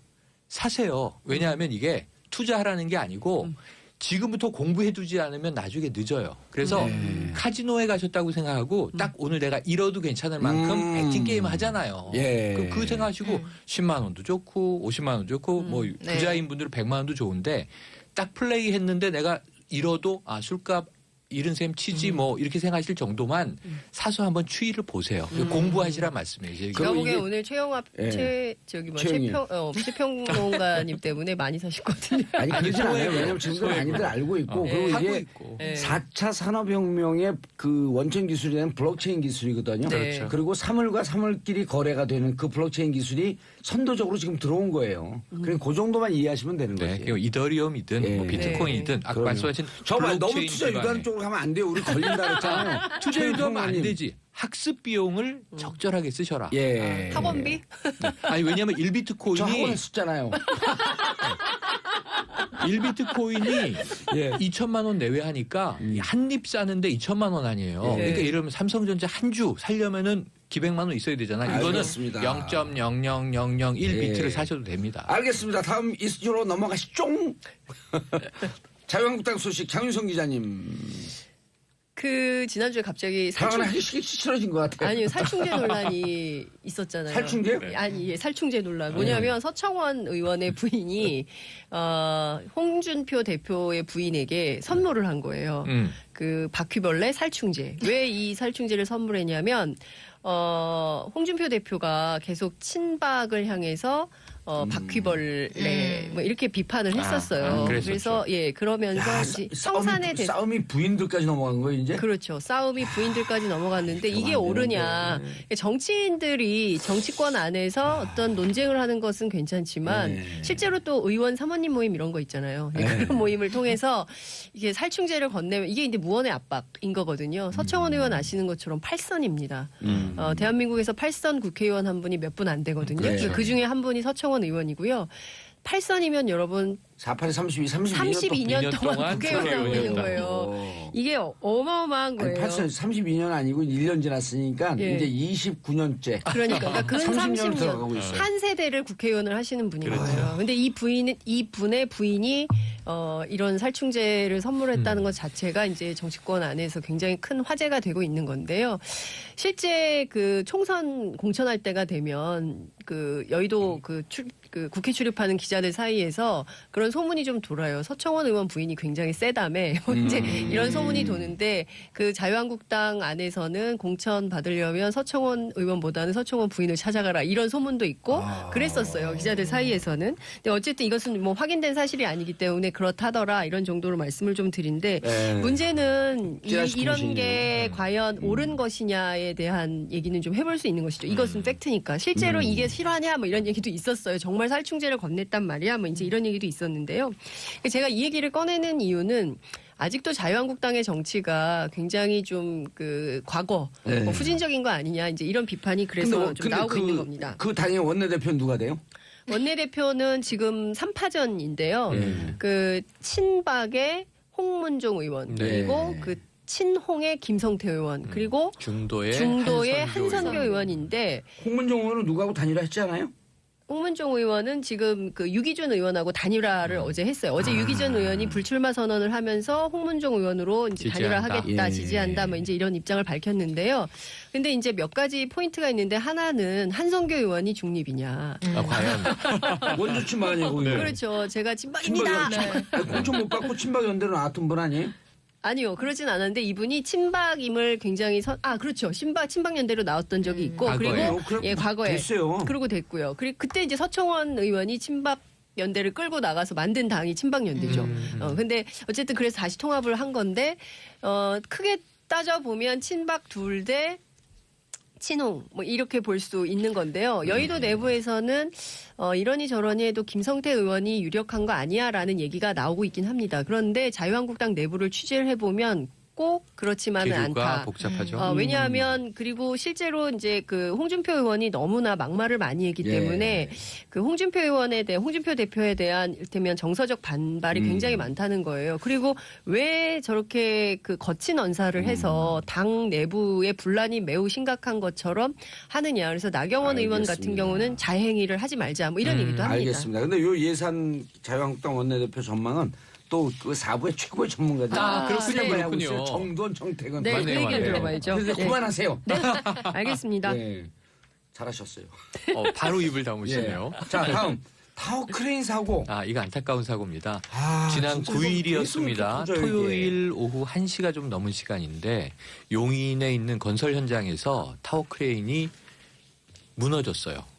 타워 크레인이 넘어졌는데 여기에 일하시는 노동자 7분이 계셨었기 때문에 75m에서 떨어진 거예요. 결국 3명이 사망을 하셨고 4명이 부상을. 그래서 사상자 7명. 그런데 이게 이제 왜 안타까운 사고냐면 산재죠. 이게 안전사고인데 한 달 전에 정부가 타워크레인 사고가 너무 많다. 너무 종합대책을 내겠다 해서 대책을 낸 지 한 달 만에 또 대형 사고가 난 거고 이 사고 난 타워크레인이 한 달 전에 검사를 받았어요.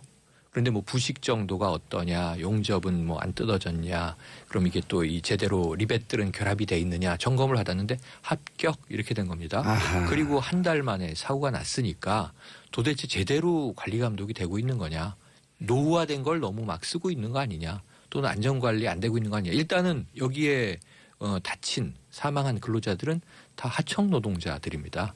문제는 그거죠. 매번. 네네, 매번 네. 계속 그랬어요. 그래서 지난 한 달여 전에 또 사고 있었고 지금 최근에 한 28건의 사고가 줄을 잇고 있는데 전국의 타워 크레인 그러면 이거 전수 점검해야 되는 거 아니냐. 전수 점검을 하고 있는 건데요. 6개월 주기로 점검을 해요.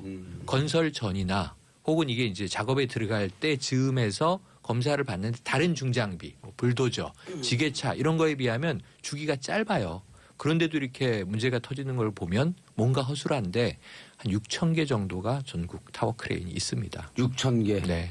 일제 점검을 해서 이게 인사로 인한 참사는 더 이상 대한민국에 없어야 된다고 생각을 하고 안전한 대한민국을 꼭 만들어야 된다고 생각을 합니다. 이게 지난번에도 얘기했지만 원청 하청이 문제도 심각하잖아요. 워낙 그렇죠. 정말 심각하죠. 그렇죠. 그래서 자꾸 사고가 잘 발생되는 보세요. 거 아니에요? 이게 몇 가지 패턴이 있는데 예. 휴일에 주로 사고가 나요. 그리고 아하. 휴일에 이 정규직 근로자가 아니고 하청 노동자들은 쉬지 않고 일을 계속 하고 있어요. 건설 공정을 뽑고 있어요. 그럼 여기서 관리 감독에 부실 문제가 생기나? 이것도 지금 영상을 분석해 보면 뭔가 이상 징후가 있어요. 이상 작동을 하다가 끼우뚱하게 무게중심이 허물어지면서 넘어지는 게 다 보도가 됐거든요. 왜 작동했나? 지금 이제 이거 조사 중인데 과학적으로 분석을 하겠지만 어쨌든 오작동 아닌가? 누군가 그럼 수신호가 제대로 맞지 않았던 거 아닌가? 지난번에 났던 사고도 그야말로 완전히 훈련이 안 된 근로자들이 마구 작동하다가 심지어 조선소에서 2대의 타워 크레인 충돌한 적도 맞아요. 있어요. 이게 삼성에서 일어난 일입니다. 그러니까 어떻게 우리가 기업 브랜드를 들으면 아유 저런 대기업에서 이런 일이. 근데 문제는 현장은 방치돼 있었다는 게 나중에 자꾸 드러나니까 여기는 뭔가 그리고 현장에 원청 기업 원청 기업에 기관. 소속되어 있는 노동자들도 아니고 네. 거기서 이제 하청을 주고 네. 그리고 이 하청 주는 이 크레인 같은 경우는 점검을 받았다고 하는데 늘 안전사고에 노출되어 있고. 맞습니다. 그러니까 지상에서 반드시 누군가 유도 작업을 해야 되는데 무전기 작동을 제대로 했는지 수신호는 맞는지 이게 허물어져서 지난번 사고는 휴게소를 덮치는 바람에 그렇죠. 쉬고 있던 근로자들이 더 사고가 컸어요. 그러니까 이런 문제들이 지금 계속 터져나오고 있다는 점에 대해서는 이것은 이게 1회 사고가 아니고 패턴이 있다.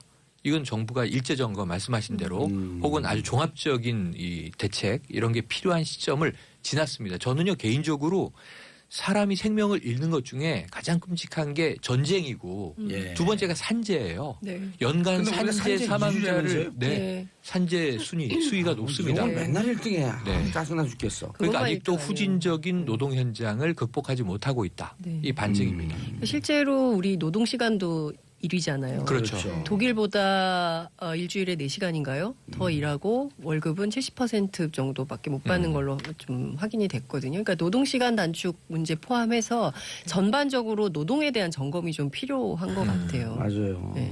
최근에 무슨 신세계 노동 35시간으로 네. 늘린다고.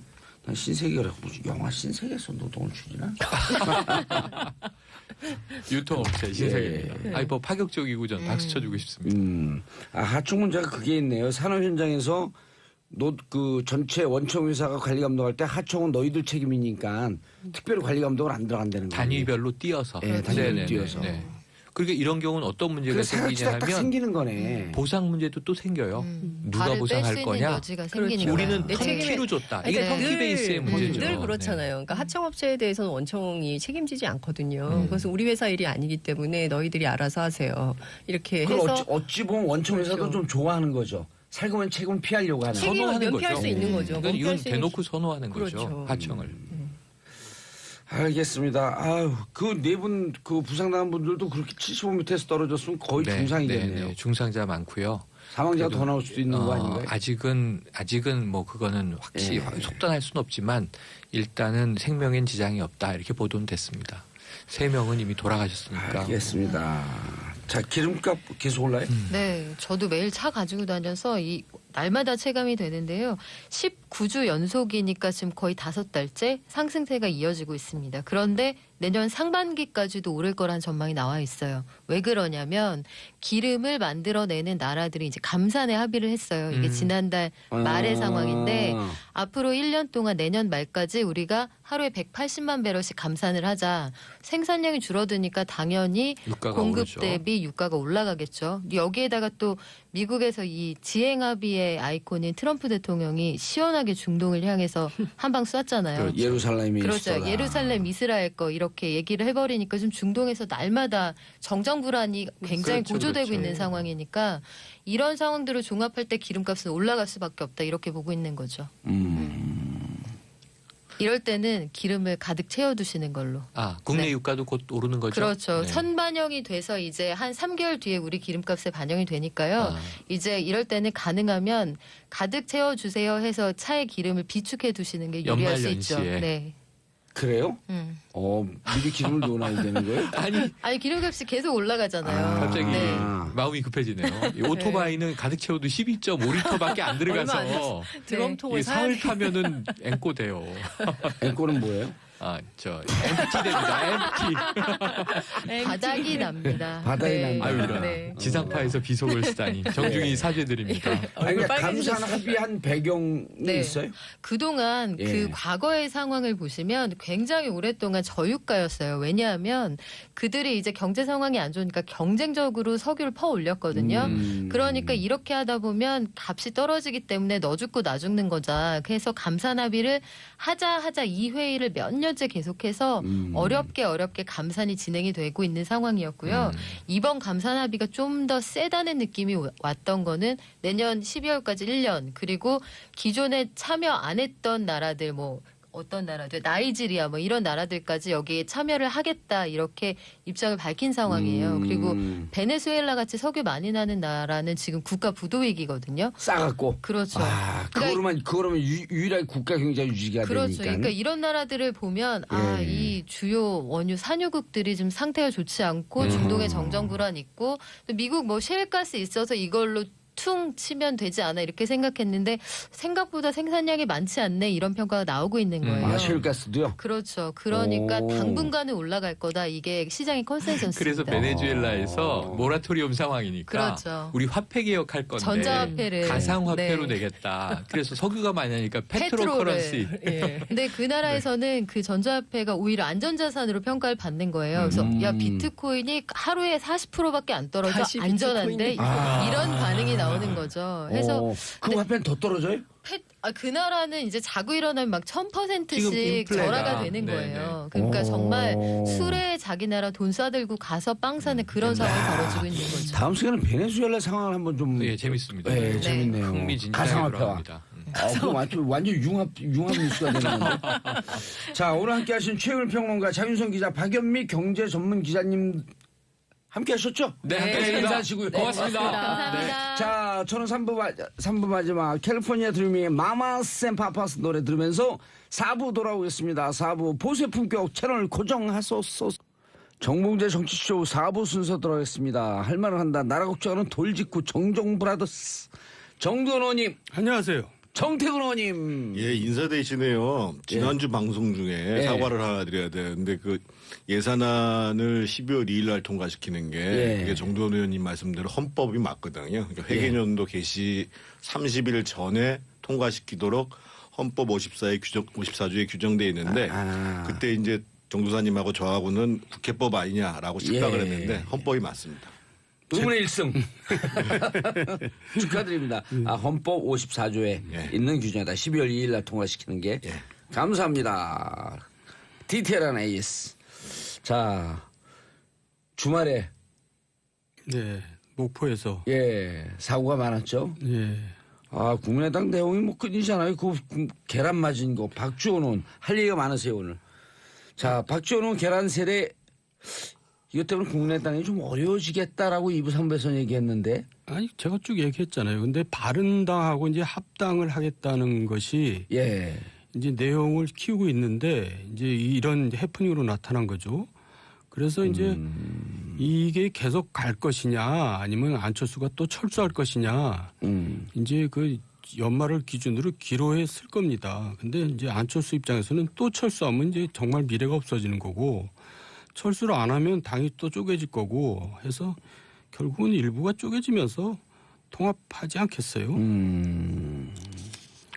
그래도 저 박지원 대표는 아주 의연하게 잘 대처를 잘 하더라고요. 점수를 많이 딴 것 같죠. 계란 맞고 점수 따고.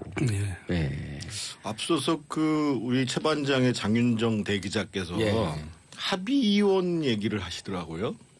근데 제가 보기에는 이거는 합의이혼의 과정이 아니고 이혼 소송의 과정입니다. 합의이혼하고 이혼 소송은 뭐가 다르냐면요. 보통 부부간에 이렇게 합의이혼을 하면 그래도 깔끔해요. 그리고 나중에 애들도 만나고. 그런데 이게 항상 자녀 양육경 문제 그리고 이제 재산 분배 문제가 있잖아요. 귀책 사유를 막 따져야 된단 말이에요. 그래서 이제 이 이혼 소송에 들어가면 감정이 갈 때까지 가는 거거든요. 그러니까 어저께 제가 화면을 보니까요. 직접 보셨어요? 어제 뉴스에 그대로 다 나왔어요. 뭐 그 계란 던지고 막 욕설하고 프랭카드 찍고 뺏고 막 이런 과정들이 그대로 TV에 나왔는데 저거는 합의이혼이 불가능한 소위 이제 이혼 소송으로 가서 거의 막장으로 가는. 그럼 누가 여기에 더 적자냐? 누가 여기 국민의당의 주인이냐? 뭐 이거 이게 이혼 과정하고 똑같은 게요. 예를 들면 자녀 양육권이라는 게 이 당의 법적 정당성, 정통성을 누가 가져가냐 이런 거고 재산 분배도 마찬가지잖아요. 지금 사실은 비례대표를 놓고 봤을 때 당에서 보면은 가장 큰 재산이 사실은 현금 자산보다도 의석수잖아요. 그렇죠. 그러면 당을 갖고 있는 사람이 비례대표도 다 가져온단 말이에요. 그러니까 제가 보기엔 이거는 완전 이혼 소송이에요. 결국은 이제 양육권과 재산을 둘러싸 가지고 누가 다수를 차지할 거냐. 그런데 문제는 서로 네가 나가라 그러고 서로 나갈 생각은 다 아무도 없다는 거거든요. 그러니까 이제 그 책임 문제 때문에 그러는 거죠. 이제 서로 책임을 상대방이 지우려고 그러는 거 아니겠어요? 특히 이 비례대표는 친안쪽이 많잖아요. 그러니까요. 그러니까 제가 이거를 이제 그 이혼 소송에 비교한 이유도 뭐냐면요. 그 박주원 씨 사건 같은 경우, 최고위원 사건 같은 경우도 그러니까 예를 들면 우리가 이혼 소송하면 가장 많이 쓰는 방식이 그거잖아요. 너 불륜했지. 옛날에 이 배우자의 옛날 불륜을 끄집어내서 이혼의 사유가 너가 있는 거 아니냐. 귀책 사유가 너한테 있다. 그렇죠. 그러니까 지금 당신이 안철수 대표 당신이 저런 사람 데리고 정치를 했어? 그거를 이제 쫙 만천하에 공개를 한 거죠. 정돈 의원님, 네. 박지원 최고위원 우린 잘 몰라요. 우린 잘 알죠. 원래 한나라당 사람인데 예. 들어올 때부터 이제 알만한 사람 다 알아요. 그 검찰 한나라 들어올 때부터 검찰 수사관이었는데 이제 뭔가 자기가 저기 유리한 자료가 있다, 한나라당에 유리한 자료가 있다 하는 그런 거래로 그 당시 허태열 사무총장 시절인 것 같은데 예. 그때 들어와가지고 지방 선거 공천을 받았죠. 알만한 사람 다 아는 얘기예요. 그 단체장 안산시장을 했더라고요. 예. 그런데 이제 어떻게 해서 국민의당 최고위원이 됐는지 나도 이번에 처음 알았어요. 오. 그러니까 참. 한나라당의 시절에도 원래 당 생활을 한 사람이 아니고 검찰 수사관 출신이고. 예. 그리고 그러니까 뭐 9년이나 10년 요때쯤 들어와서 안산시장을 했다가 다시 이제 국민의당으로 간 거네요. 그러니까 이분이 검사가 아니고 예. 수사관이거든요. 수사관. 예. 수사관이고 대한민국에서 소위 범죄 정보 관련 처리를 가장 오래 했다는 사람 중에 한 사람이란 말이에요. 그러니까 그 기록들이 다 있네. 얼마나 이 사람이 이제 그게 좋은 의미의 정치력이 아니라 정치력이 뛰어나겠어요. 예. 이제 장사를 한 거죠. 예. 자기가 가지고 있는 그래서 자료를 이제 가지고. 그 당시에 이제 그 당시에는 한나라당이죠. 예. 한나라당에 들어와서 공천을 따냈고 그래서 시장이 됐고 그러고 이제 지금 이제 안철수 대표하고 같이 이제 일을 하는 거죠. 근데 어떻게 이런 분이 또 가서 최고위원을 하고 있죠? 그러니까요. 깜짝 놀랐다니까요. 요즘 최고위원은 뭐 아무나 하는 거 아니에요? 뭐 그렇기도 하지만 그런 최고위원들 다 기분 나쁘겠지만. 예. 국민의당이니까. 근데 하여간 그 안철수 대표도 사람 가리는 거는 예. 잘 못하는 것 같아요. 그거 되게 중요한 건데. 그러니까 훌륭한 사람을 좀 멀리하는 거 아닌가요, 안철수 대표는? 아니 DJ 비자금 100억 이거에 실질적으로 그때 당시에 자기가 중요한 정보를 갖고 있다고 하면서 이제 정치권에 들어왔고 근데 지금 본인은 뭐라 그러냐면 정치 공작이다. 그리고 이제 안철수 대표는 정치적 의도를 가진 음해인지 진상조사를 해야 된다.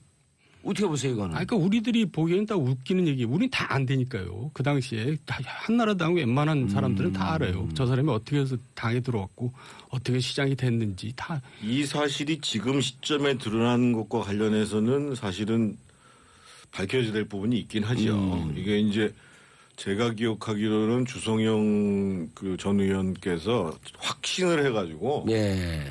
그 국회에서가 아니라요. 아까 지금 법사위에서 말씀하셨다는데 국회에서가 아니라 예. 그 라디오에서 얘기를 했어요. 그래가지고 사실은 명예훼손으로 처벌받은 거거든요. 주성용 의원이요? 예? 그리고 그만큼 오. 확신을 가져가지고 오. 면책권을 이용해가지고 발언한 내용이 아니에요. 라디오 그래서- 인터뷰 와중에. 그래서 이제 2010년인가에 그것에 대해서 벌금형을 받았고, 근데 그게 지금 이제 2017년에 이제 그 제보자가 누구다 이렇게 나왔던 거 아니에요. 그러니까 이 시기에 나온 거에 대해서는 충분히 음모론을 얘기할 만한 정황이 있는 거죠. 그러니까 당시에 민주당에 치명적인 자료를 자기가 다 가지고 있다 이렇게 뻥을 쳐갖고 들어왔는데 이제 그게 사실은 그 한나라당에 들어올 때. 예, 이제 주성영 의원이 다 그걸 믿었죠. 그러다가 이제 그게 뻥이라는 게 다 드러났어요. 주성용 의원도 검찰 출신 아니에요? 그렇죠. 근데 그걸 그러니까 얼마나 자기가 뻥을 쳤으면 그걸 믿었겠어요. 뭐 아니, 실제로 그 자료 이런 내용이 있습니다라고 당에 보고까지 했다니까요. 주성영 의원이. 완전 확신하고.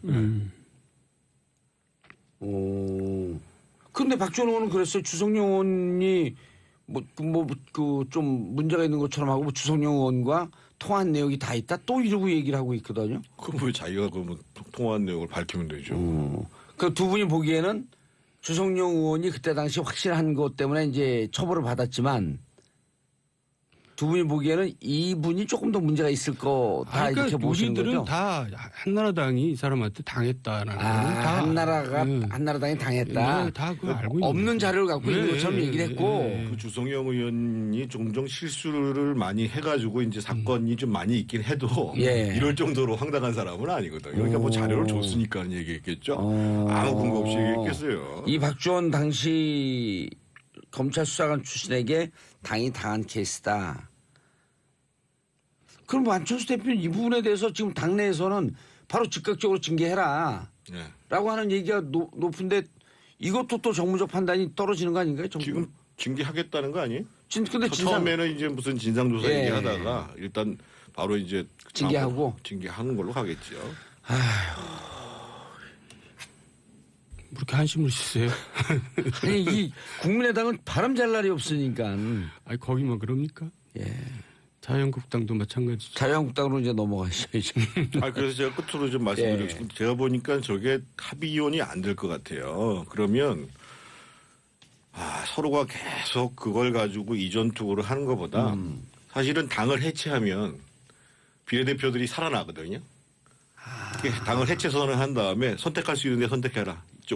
이쪽 호남파 선택하시는 분들, 이쪽 안철수파 선택하시는 분들 해가지고 하면 그러면 깨끗하지 않을까. 좀 재산은 좀 그러네요. 경제적인 손실은 좀 있겠죠. 당에서 비례대표들을 지키려고 그러면서 니네가 나가라 이렇게 싸우지 말고 해산하면 비례대표는 살아있나요? 그럼요. 당을 해산 선언하면. 근데 해산 선언을 하려고 해도 전당대회를 열어야 되잖아요. 그럼 위임받을 수 없는 권력 아니에요. 그래서 제가 보기에는 안철수 대표 쪽에서 통합 당원 투표 문제를 검토하는 게 그런 여러 가지 복선이 깔려 있는 게 아닌가라고 저 혼자 추측하는 겁니다. 통합 당원 투표. 그러니까 이게 통합 전당대회 여부에 대해서 전당대회에 물어보겠다고 예. 얘기하는 게 누구 머리에서 나온 건지 모르겠습니다만 상당히 복선이 깔려 있는 내용이 아닌가. 맞아요. 야권 그러니까 민주당 계열도 과거에 통합하면서 바로 그날 또 합당하고 그랬거든요. 그럼요. 해체하면서 바로 원래 통합하고. 통합 전문가는 사실은 민주당이죠. 민주당 쪽이죠. 민주당에서 좀 수출해야 될 것 같은데. 자, 예산 패싱 뭐 시간이 좀 지난 건데 자유한국당 원내대표 내일 13일이요. 네.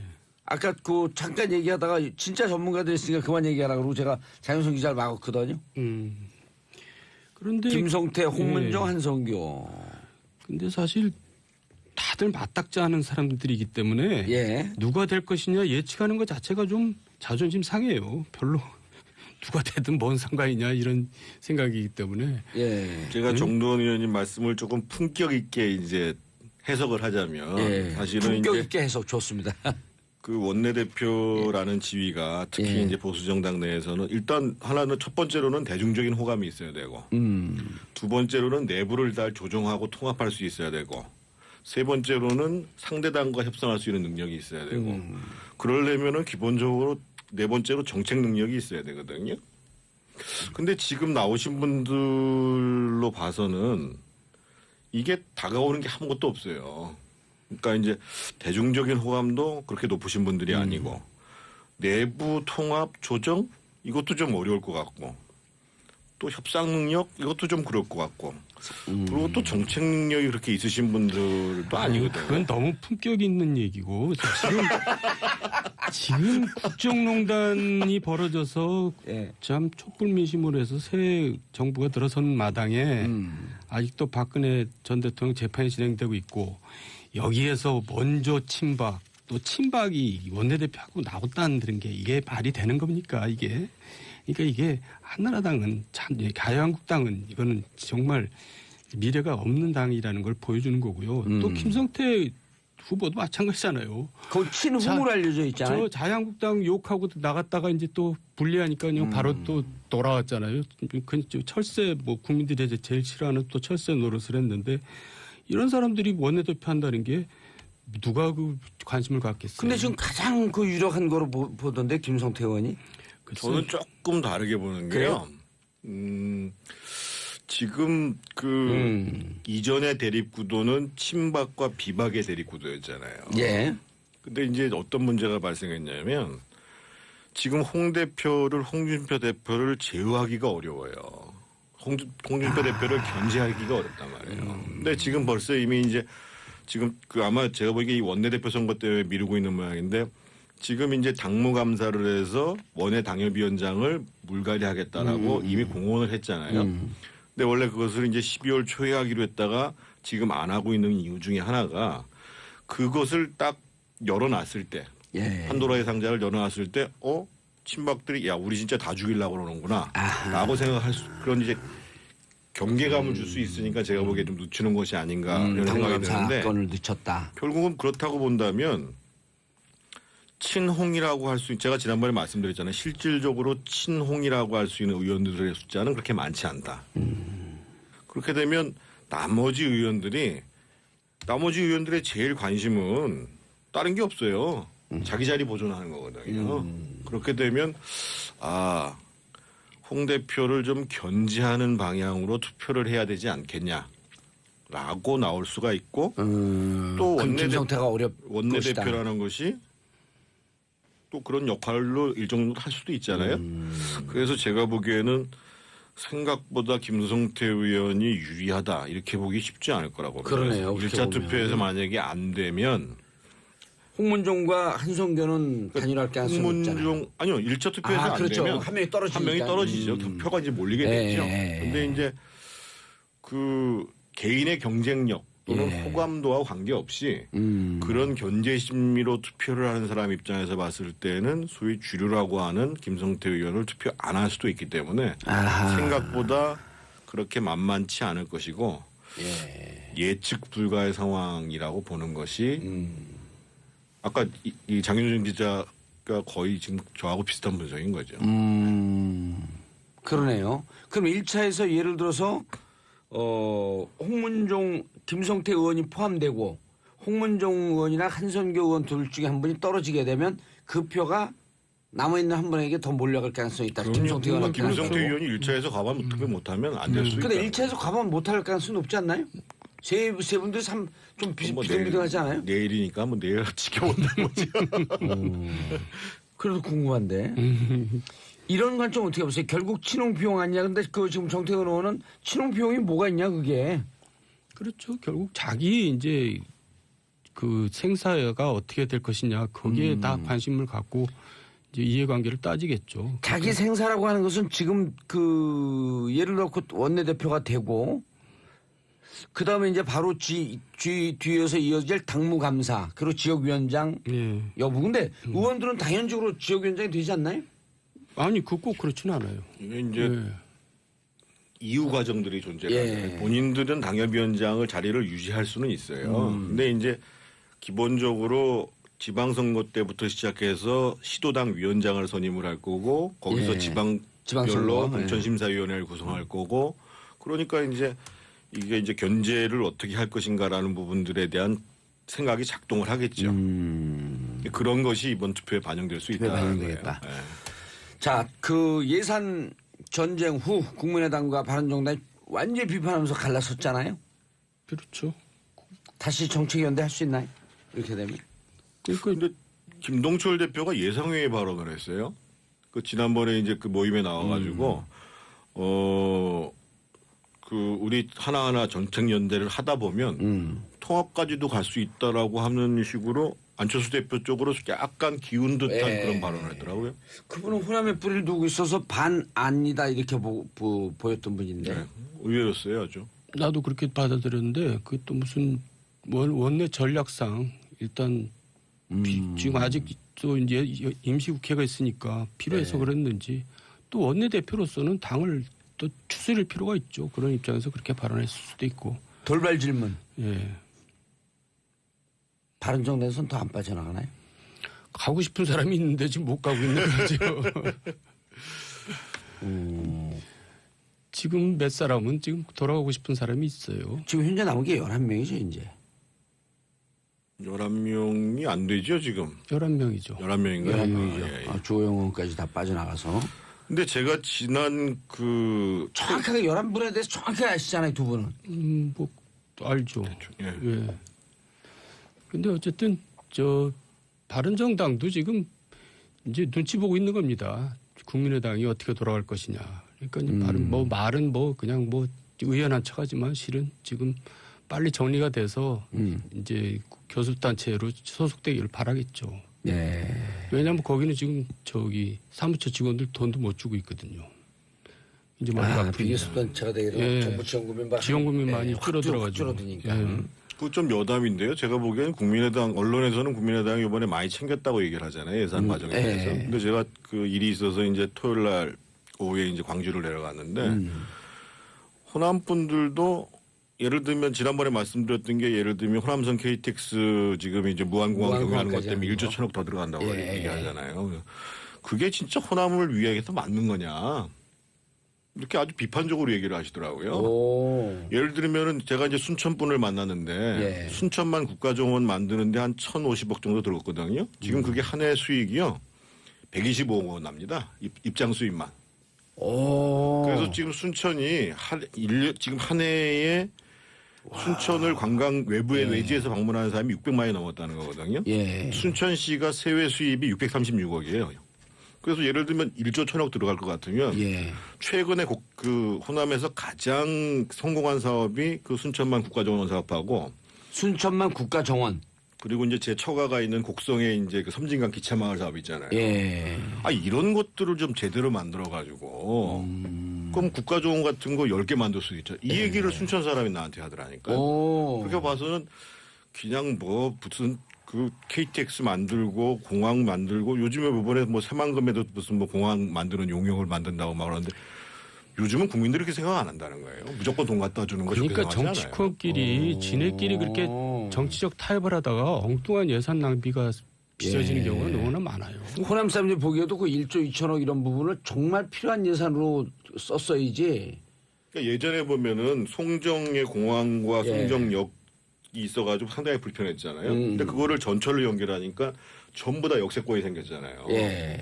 마찬가지로 한평에서 지선을 연결하게 되면 그게 17km뿐이 안 돼요.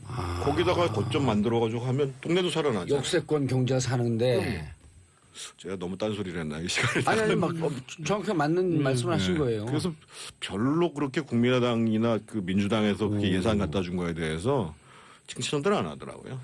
별 생각 없이 자기들이 그냥 생색내려고 가져왔다 이렇게 얘기하더라고요. 바른정당과 정책연대는 현실적으로 어쨌든 얘기는 김동철 원내대표가 좀 긍정적으로 얘기했지만 사실 여러 가지 거기도 또 그 난제가 있지 않겠어요? 지난번에 제가 말씀드렸던 것처럼 네. 제일 어려운 난제는 결국은 남북 문제예요.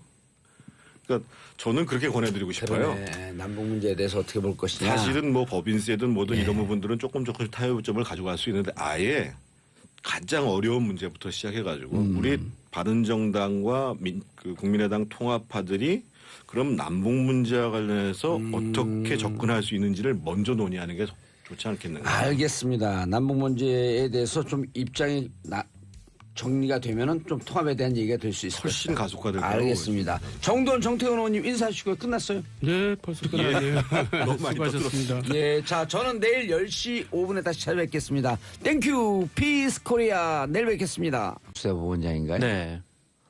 진짜 사법부 반성해줘요. 반성하는 정도가 아니라 반성하고 실행에 옮겨야지.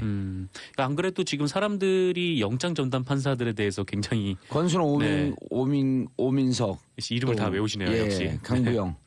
굉장히 좀 두 분. 불신을 가지고 있는 상황이기 때문에 올해 2월에 임명됐잖아요. 올해 2월에 임명될 때 다 그 의심의 눈초리를 받잖아요. 지금 네. 이 촛불 정국에 그때 법원의 정기 인사 시즌인데 네. 촛불 정국이기 때문에 인사 안 했거든요.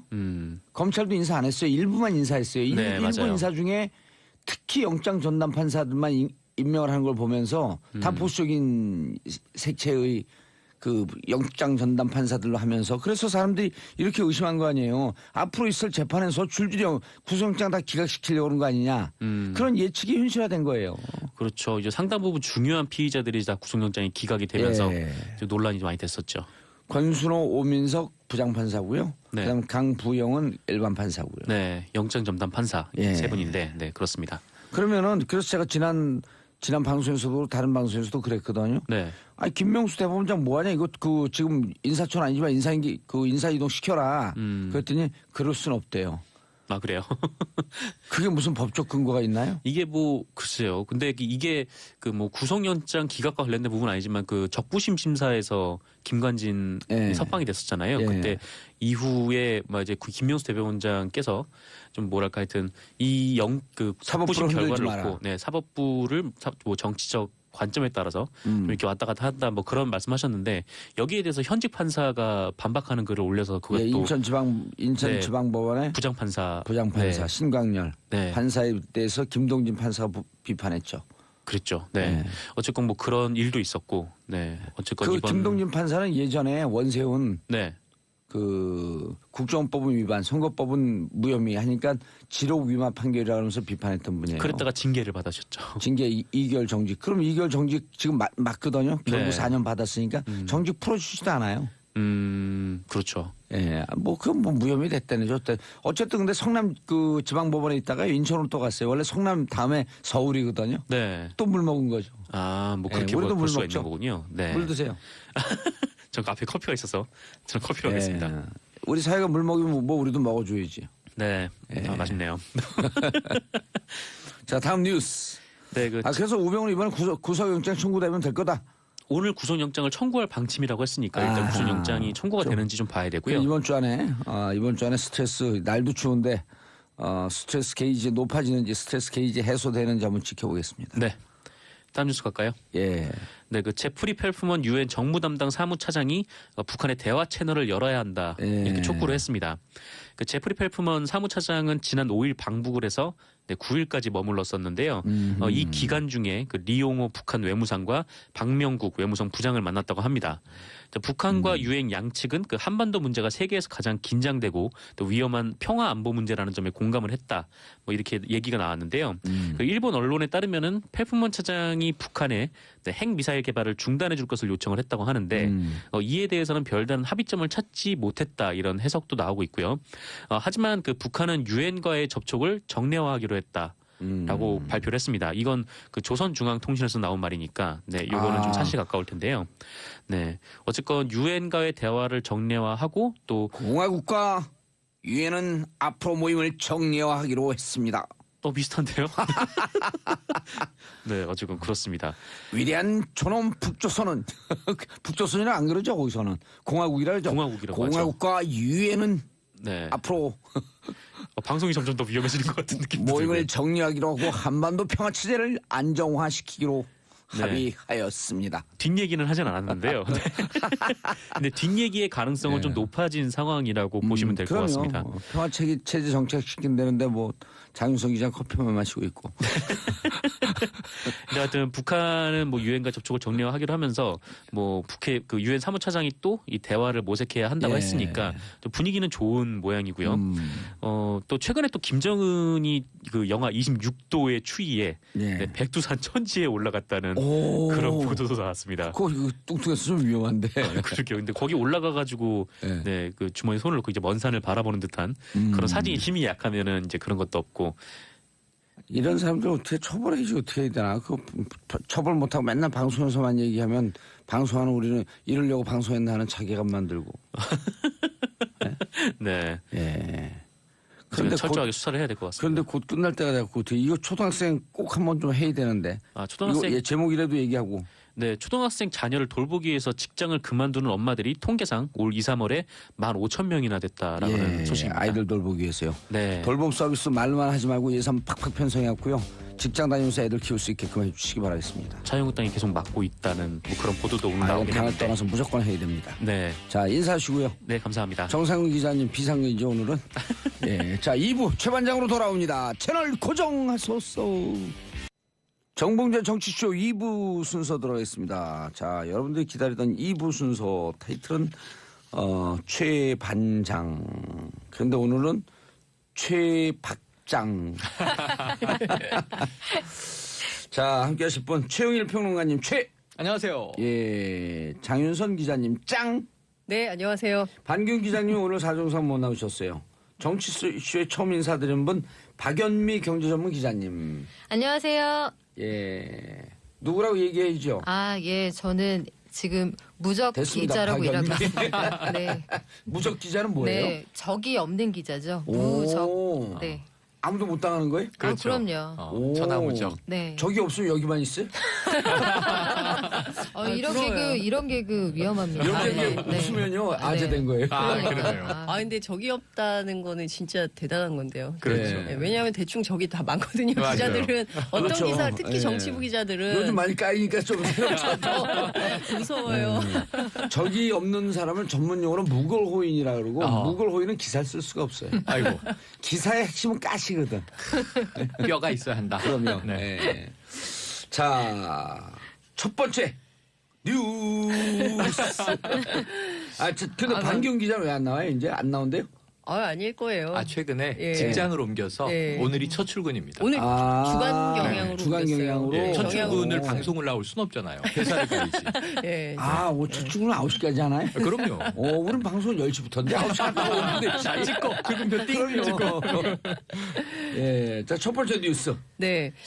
아마 어제 예. 깜짝 놀라셨을 텐데요. 박지원 국민의당 의원이 목포 예. 김대중 노벨 평화상 기념관 앞에서 열렸던 제1회 김대중 마라톤 대회에 참석했다가 예. 60대 여성으로부터 계란을 맞았습니다. 네. 달걀 세례를 맞았는데요. 이분이 광주 안철수 연대 팬클럽 회장으로 확인이 됐는데요. 어제 하루 종일 뉴스토픽에 계란 맞은 박지원 이게 이제 상위권에 계속 올라 있었습니다. 어제 이제 현장에 가 있었던 분들하고 제가 쭉 전화를 해서 취재를 했는데요. 바로 옆에 김홍걸 민주당 국민통합위원장 옆에 있었어요. 제가 여쭤봤더니 갑자기 퍽 소리가 나가지고 너무 놀랐다는 거예요. 근데 이제 봤더니 박지원 의원이 계란을 맞았더라. 근데 너무 놀란 것은 어떻게 그렇게 명중할 수 있었을까? 그러게요. 너무 놀랐다. 어깨에 이제 맞고 얼굴에 튀었습니다. 그러니까요. 너무 놀랐다. 뭐 이런 얘기를 하는데 제가 국민의당 내부를 좀 쭉 취재를 했더니 원래 그날 깽판 친다 이런 소문이 있었대요. 그러니까 이미 이것은 파다하게. 우발적으로 사고가 난 것이 아니라 계획됐을 가능성이 있다. 이렇게 이제 국민의당 내부에서 제가 내부 취재를 한 겁니다. 그 내부에서 이제 그런 얘기가 나오고 있고요. 그래서 일부 호남 지역 의원들도 굉장히 의미 있는 행사지만 참석하지 않은 분들이 있는 것 같습니다. 그러니까 이런데 괜히 깽판 친다는 소문이 있는데 공연이 갔다가 불미스러운 일에 봉변을 당하게 될까 봐 아예 가지 않는 이런 경우도 있었다는 거고요. 예. 근데 이제 현장 굉장히 아수라장이었어요. 그러니까 안철수 대표 물러가라. 그렇죠. 맞아요. 물러가라 이런 것도 있었고 그리고 또 철수하라. 간신배. 안철수 간신배 물러가라. 찌찌뽕 하셔야죠. 그분이 코러스로 하시네. 그랬고 그리고 이제 뭐 이런 거죠. 김대중 비자금 논란. 그러니까 이를테면은 100억 좀 이따 얘기를 하겠지만 CD 논란 때문에 뭐 그런 거 폭로했고 여기가 어디라고 감히 여길 와. 뭐 이제 이런 분위기였었던 거예요. 이제 그런 얘기가 되니까 이제 또 일각에서 박지원 물러나라 하면서 이제 계란을 투척하는 이런 상황이었습니다. 그러니까 친한 반한 간에 양측 간에 상당한 감정 싸움이 됐었던 상황인데요. 제가 어제 박지원 대표한테 카톡을 보냈어요. 괜찮으시냐고. 그랬더니 좋습니다. 이렇게 오면서 제가 소인배니까 대인배한테는 져야죠. 이렇게 얘기를 했는데, 그러니까 목포 지역이기 때문에 목포 지역이고 본인이 목포 지역구의 국회의원이기 때문에 다른 분들은 다 초대된 손님이라고 생각하시는 것 같아요. 그래서 오히려 자기가 맞아서 이 상황이 마무리되는 게 낫지 오히려 손님이 맞았으면 안철수 대표가 맞았으면 어떻게 됐겠냐. 오히려 그게 더 큰 문제가 될 수 있다. 차라리 내가 맞은 게 낫다. 이제 이렇게 넘기는. 어제도 첫 번째 워딩이 내가 맞아서 다행이다. 그렇습니다. 예, 그렇게 얘기를 했어요. 그러니까 그래서 어제 박지원 대표 호감도가 급상승했어요. 맞아요. 초연하게 대응했습니다. 네, 굉장히 어제 대응을 그러니까 정말 오래 정치한 정치구단답게 이제 행동을 한 건데 안철수 대표도 완주했어요. 그 와중에 5km를 부인 김미경 교수하고 같이 5km를 다 뛰고 완주를 했는데 우린 그 5km는요 쪽발로 뛰어도 완주예요. 오 정말요? 깽깽이 발이 잘하죠. 깽깽이 발. 근데 이제 제가 이제 드리고 싶은 얘기는 이런 겁니다. 목포는 김대중 전 대통령에 대한 상징성이 엄청나게 큰 지역입니다. 그러니까 그렇죠. 아직도 어르신들이 이제 취재를 가면 아직도 이제 좌판 깔고 이렇게 장사하시는 어르신들 여쭈면 아직도 우리 선상님이에요. 하이도 목포 신안? 목포 신안.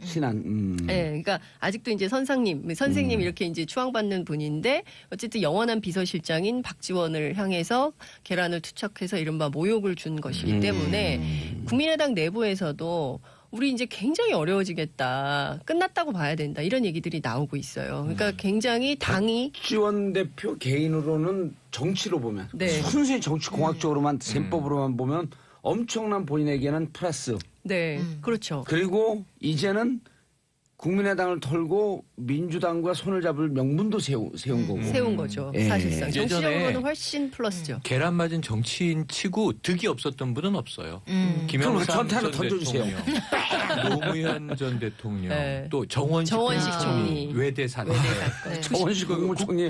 국정을 반전시켰죠. 그렇죠. 사진 한 장으로. 예, 사진 한 장으로 그래서 완전히. 뭐 계란은 큰 문제가 아닌데 그런데 이제 안철수 대표가 바로 옆에 없었기 때문에 예. 이 우원식 의원에게 생색을 네. 냈어요. 예. 아이고 이거 집권 여당 민주당이 예. 맞았어야 되는데 내가 맞아서 다행이네 예. 이렇게 얘기를 해서 어제 맞아요. 분위기는 굉장히 네, 좋았습니다. 개인배 네. 마케팅. 예. 그러니까 우원식이 맞아야 되는데 내가 잘못 맞았어 이제 이렇게 얘기를 했는데 제가 우원식 대표한테 전화했어요. 그래서 박지원 대표 왜 그러는 거냐 그랬더니 우원식 대표 얘기가 몰라 왜 내가 맞아야 되나 이렇게 얘기를 하는데 민주당으로서도 그 목포 지역 민심을 상당히 이제 이를테면은 경쟁이잖아요. 내년 지방선거 앞두고 예. 민주당과 국민의당이 경쟁해야 되는 이런 상황에서 민주당 입장에서도 어떻게 보자면 좀 민심을 상당히 얻는 계기 그리고 이제 일종의 이제 누가 더 적통이냐 그러니까 국민의당이냐 민주당이냐 이게 논쟁도 좀 있는 거잖아요. 그 지역 여론 안에서는 근데 그런 측면에서 보자면 박지원 그리고 민주당에게 상당히 플러스된 상황이었다 이렇게 볼 수가 있을 것 같은데요. 국민의당은 점점 더 호남에서 이제 어려워지겠죠. 어려워질 예. 것 같아요. 그래서 당 지금 내부에서도 금도를 넘은 거거든요, 이게. 예, 그래서 하지 말아야 할 일을 한 거예요. 그래서 이제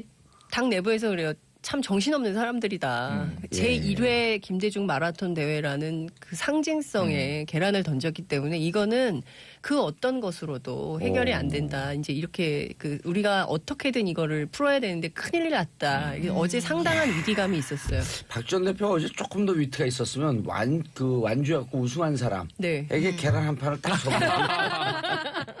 그 완전 그 던진 사람들의 정치적 의도가 희화화되는 거거든요. 네. 당신들이 해봐야. 완주하신 분들한테 예. 아니 완전 구운 달걀 하나씩.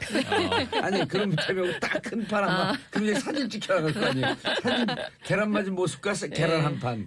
그렇죠. 그러니까 지금 어찌됐든 국민의당하고 이제 바른정당 통합 계속 하려고 하는데 이 상황에서 이런 사태까지 벌어지고 특히 이제 박주원 최고위원회 앞서 이제 제가 말씀드렸던 김대중 전 대통령에 대한 비자금 의혹을 제보했던 당사자이고 사실 이게 은행에서조차도 초반에 이게 가짜라는 거를 양도성 예금증 100억짜리 네. CD가 네. 가짜라는 것을 밝혔어요. 근데 주성영 당시 의원이 이거 검사 출신인데 최소한 사실관계 확인도 안 하고 그냥 묻지마 폭로를 했다는 것도 사실은 굉장히 큰 비난의 문제입니다. 대상이죠. 예, 당시 국회 법사위에서 했던 건데요.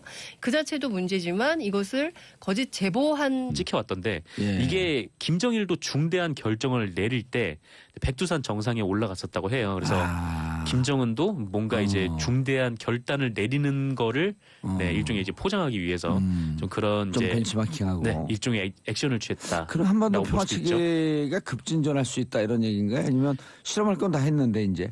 그렇죠. 이제 사실 이제 북한에서는 뭐 핵 무력이 완성이 됐다라고 했기 예. 때문에 뭐 이 이상의 실험은 하지 않을 것 같고 이제 좀 대화로 아니 남아 국면을 있는 건 이제 전환하려고 한 거 아닌가. SLBM. 콜드 런칭 SLBM 실험이 한두 번 남아 있을 거다라고 전문가들은 예측을 하더라고요. 네, 그 최근 뭐 거의 그것과 관련해서 북한에서 동향이 좀 있다라는 보도도 그렇죠. 나왔었는데요. 심포항에 무슨 잠수함이 움직인다 어쩌고 저쩌고 하는. 네, 뭐 어쨌건 이게 그 북한 핵 문제가 이렇게 좀 대화로 풀어 나가게 되면 예. 네, 좀 기대가 될 것 같습니다. 그럼 우리 방송도 할 얘기가 많아지죠. 네. 자 다음 뉴스요. 네, 2012년 대선을 사흘 앞두고 네, 서울지방경찰청이 그 국가정보원 대선 개입 사건 수사 중간 결과를 발표를 했는데 예. 이 발표 자료도 국정원에 미리 흘러 들어갔다라는 미리 보도입니다. 보고 했다는 거 아니에요? 사실상 그렇게 볼 수밖에 없는 문제인 거죠. 아니 국정원에 대해서 이런 거예요. 누구 그 강도 용의자에 대해서 발표를 하면서 그 용의자에게 네. 발표문을 미리 보내주는 거예요. 그렇죠. 용의자에게 혐의 없다. 그렇죠. 혐의 없다라는 거를 예. 미리 알려줬고 그렇게 친절한 경찰이었었나요? 네, 기다렸다는 듯이 그 강도 혐의자가 예. 네, 우리 혐의 없었다 이렇게 라고 몇 시간 만에 발표를 예. 했었죠. 네. 어쨌건 그렇습니다. 다들 짐작은 하고 계셨지만 검찰 수사 결과 네, 이런 문건을 좀 입수를 한 것 같은데요. 이게 한겨레 단독 보도입니다. 서영지 기자의 네네. 서영지 기자가 한겨레 그 법조팀의 에이스가 됐어요 어느 날 갑자기. 네, 법조에서 굉장히 오래 예. 네, 지금 취재를 하고 계신 걸로 알고 있는데. 예, 상명대학교에서 영화 연출을 전공한 분입니다. 네. 독특하죠. 독특하네요. 영화 예, 연출. 영화 네. 연출을 전공하고 기사 쓰는 게 더 재밌다. 그리고 법조하고 정치부는 또 에이스 아니에요. 아 그렇죠. 이제 예. 법조나 뭐 그쪽은 네. 법조하고 정치가 있을 때 그 법조에 갖고 지금 한 3, 4년 됐는데 2, 3년인가요? 됐는데 뭐 날마다 특종이에요 요즘. 네 단독 보도도 많이 하시고. 근데 그렇습니다. 안타까운 게 한겨레 신문이 많이 절독이 돼갖고 네. 부수가 많이 떨어졌어요. 아 그런가요? 예. 네. 알겠습니다. 그 제가 그 뭐랄까 하여튼 좀 이거를 좀 설명을 드리면 그 검찰이 확보를 한 자료에는 네. 그러니까 경찰의 디지털 증거 분석 결과 국정원 직원의 김하영 씨의 그 문재인 박근혜 후보에 대한 비방 지지 댓글이 발견되지 않았다는 내용의 그 내장 분량의 그 중간 수사 결과가 고스란히 들어가 있는 문건을 네, 국정원에서 찾아낸 것 같은데요. 이게 그 경찰의 수사 결과기 발표하기 네, 몇 시간 전에 국정원이 이미 팩스로 이 자료를 받았다라는 겁니다. 참 이런 경찰을 믿고 이런 국정원을 믿고 세금을 내고 있었으니 우리가. 네, 심지어 이 사건을 수사했던 수서경찰서보다 국정원이 먼저 받았다고 해요. 그렇게 보면은 이제 서울청에서 이 예. 자료를 흘린 건데 이 자료를 빼돌린 사람은 예. 네, 김병찬, 네, 김병찬. 병찬, 네, 당시 서울청 수사 2계장, 예. 현재 용산 경찰서장이고요. 예. 지금 그 공소시효가 이틀 남았죠? 내일입니다. 내일이면 공소시효가 끝나요. 그래서 불구속 기소 의견으로 네, 불구속 기소 의견으로 그 검찰은 이제 기소를 불구속 했고요. 기소하겠다 이렇게 했죠. 네, 아마 오늘 중으로 기소를 할 것 같은데 이게 공무상 비밀누설죄이기 때문에 그 공소시효가 이제 내일이면 끝나게 되는 거죠. 어쨌건 김 계장은 이렇게 뭐 수사 결과를 알려주는 것뿐만 아니라 그 국정원에 그 우리가 이제 경찰에서 그 내 검색 단어 3-4개만 추려서 수사를 하기로 했다. 뭐 이런 얘기도 수사 방침까지 네, 전해줬다고 해요. 참. 그때 예전에 뭐 CCTV가 나온 적 있잖아요. 그 사이버 예. 수사대에 CCTV가 나왔었는데 딱 그 CCTV 당시 영상을 보면 계속 이제 거기 서울경찰청 직원들이 뭔가 증거를 하나 발견하고 네, 서로 이제 뭐 환호하고 좋아하고 막 그러다가 갑자기 뭐 어느 순간부터 아 이거 어떡하지 또 나왔네 막 이렇게 좀 분위기가 좀 전환된 적이 있었는데 이때 어쨌거나 이제 서울경찰청에서는 좀 이렇게 수서경찰서에도 뭐 그렇게 얘기를 했다고 하죠. 그러니까 100여 개의 키워드 중에 이거를 3-4개로 추려가지고 그것만 네, 수사를 하라라는 거였는데 사실상 이제 범죄 증거를 은폐했다라고 봐도 이제 무방한 그런 내용입니다. 아휴, 경찰을 도둑을 잡으라 그랬더니 도둑을 숨겨주고 강도를 잡으라 했더니 강도하고 짝짝꿍을 하고 네. 국가 안보를 바로 세우라 그랬더니 국가 안보를 말아먹고. 그렇죠. 근데 그 기준도 참 뭐랄까 하여튼 도둑이 힘이 세면 봐주고 도둑이 안녕하세요. 시대 양심 마성의 중독성 대체 불가. 정봉주의 정치쇼 정봉주입니다. 자, 지금 이 시각 여러분이 가장 많이 찾아본 실시간 검색어 임시국회 오늘부터 시작. 박지원 의원 전 국민의당 대표 계란세례 맞은 거죠. 어제 목포에서 봉변을 당했습니다. 그래서 내가 맞아서 참 다행이다 이렇게 말씀하셨죠. 미국 유엔 대사 평창올림픽에 전체 선수단 파견한다. Don't worry, be peace 올림픽. 자, 산타바바라 미국 캘리포니아 산불이 유명 관광 도시인 산타바바라까지 퍼졌습니다.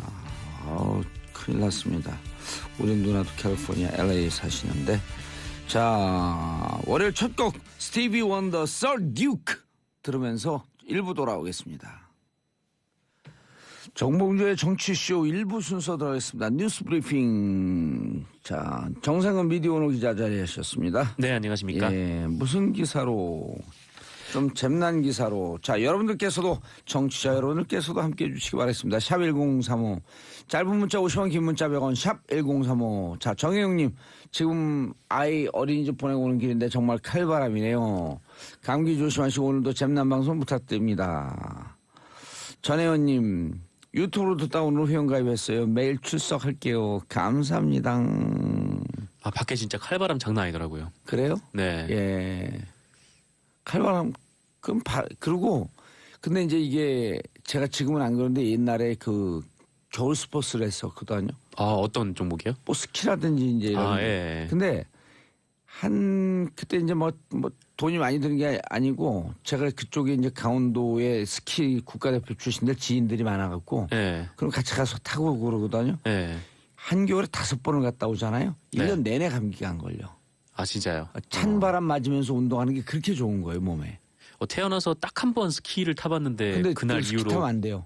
몸에 알이 베겨가지고. 아니, 그리고 이 몸이 지금 약간 그 체중이 있잖아요. 체중을 이렇게 지탱하는데 무릎의 관절에 위험해서 좀 살을 빼면서 운동을 해줘야 돼요. 네, 저 같은 은근히 무릎 관절에 무리가 많이 가요. 이런 큰 몸이 넘어지니까 사람들이 다 쳐다보더라고요. 그때 한번 그 지축이 울린 적이 있었는데 그때 정상 의사가 넘어졌어요. 네, 진도가 얼마나 나는지 조사를 안 해봤는데. 자, 네, 첫 번째 뉴스. 네, 우병우 전 청와대 민정수석이 검찰에 비공개로 소환됐습니다. 네, 불법 사찰 의혹과 관련된 혐의인데요. 예. 그 우병우 전 수석이 검찰에 소환된 것은 이번이 5번째고요. 그 지난달 29일 날 소환이 됐으니까 약 2주 만에 다시 소환이 된 거죠. 네, 이번 소환은 서울중앙지검 국정원 수사팀이 주도를 했고요. 10일 오전 10시에 출석을 해서 오후 8시 10분까지 이어졌다고 합니다. 예. 그 우병우 전 수석은 지난해 3월 25일에 그 국정원에게 그 정권의 비판적인 교육감들을 사실상 사찰하라 이런 지시를 내렸고, 아니 이렇게 불법을 했는데도 어떻게 그렇게 구속을 못 시켜요?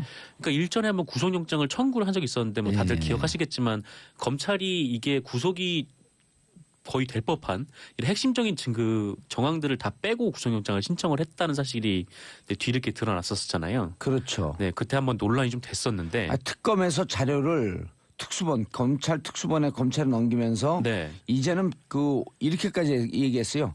100% 그 구속이 확실시된다. 박영수 특별검사가 직접 그렇게 얘기를 그렇죠. 했었죠. 박영수 특별검사가 그 네. 70일 조사하고 30일 더 연장해달라는 거 연장 안 해주고 네. 황교안 총리가 그러면 검찰에 넘기면서 100% 구속이다. 그렇게 얘기를 했었죠. 그렇게 근데 얘기했는데 구속이 안 됐죠. 특검에서 구속영장 신청할 때보다도 장수도 줄고 네. 한 30장 신청했는데 그때는 한 10몇 장 신청했다는 거 아니에요? 네. 핵심 사항은 다 빼고. 그래서 이제 부실 영장 청구다 이런 비판이 있었는데 이번에는 과연 빠져나갈 수 있을지 한번 봐야 될 것 같습니다.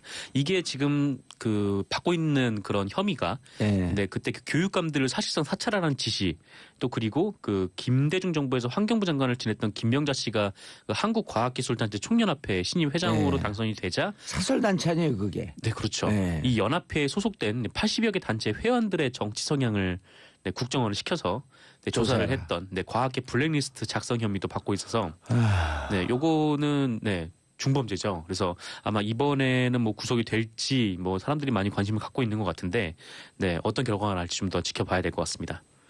이렇게 해서 이번에 구속영장 청구하는데 또 영장 기각되거나 그러면은 지금 대법원장 누구죠? 김명수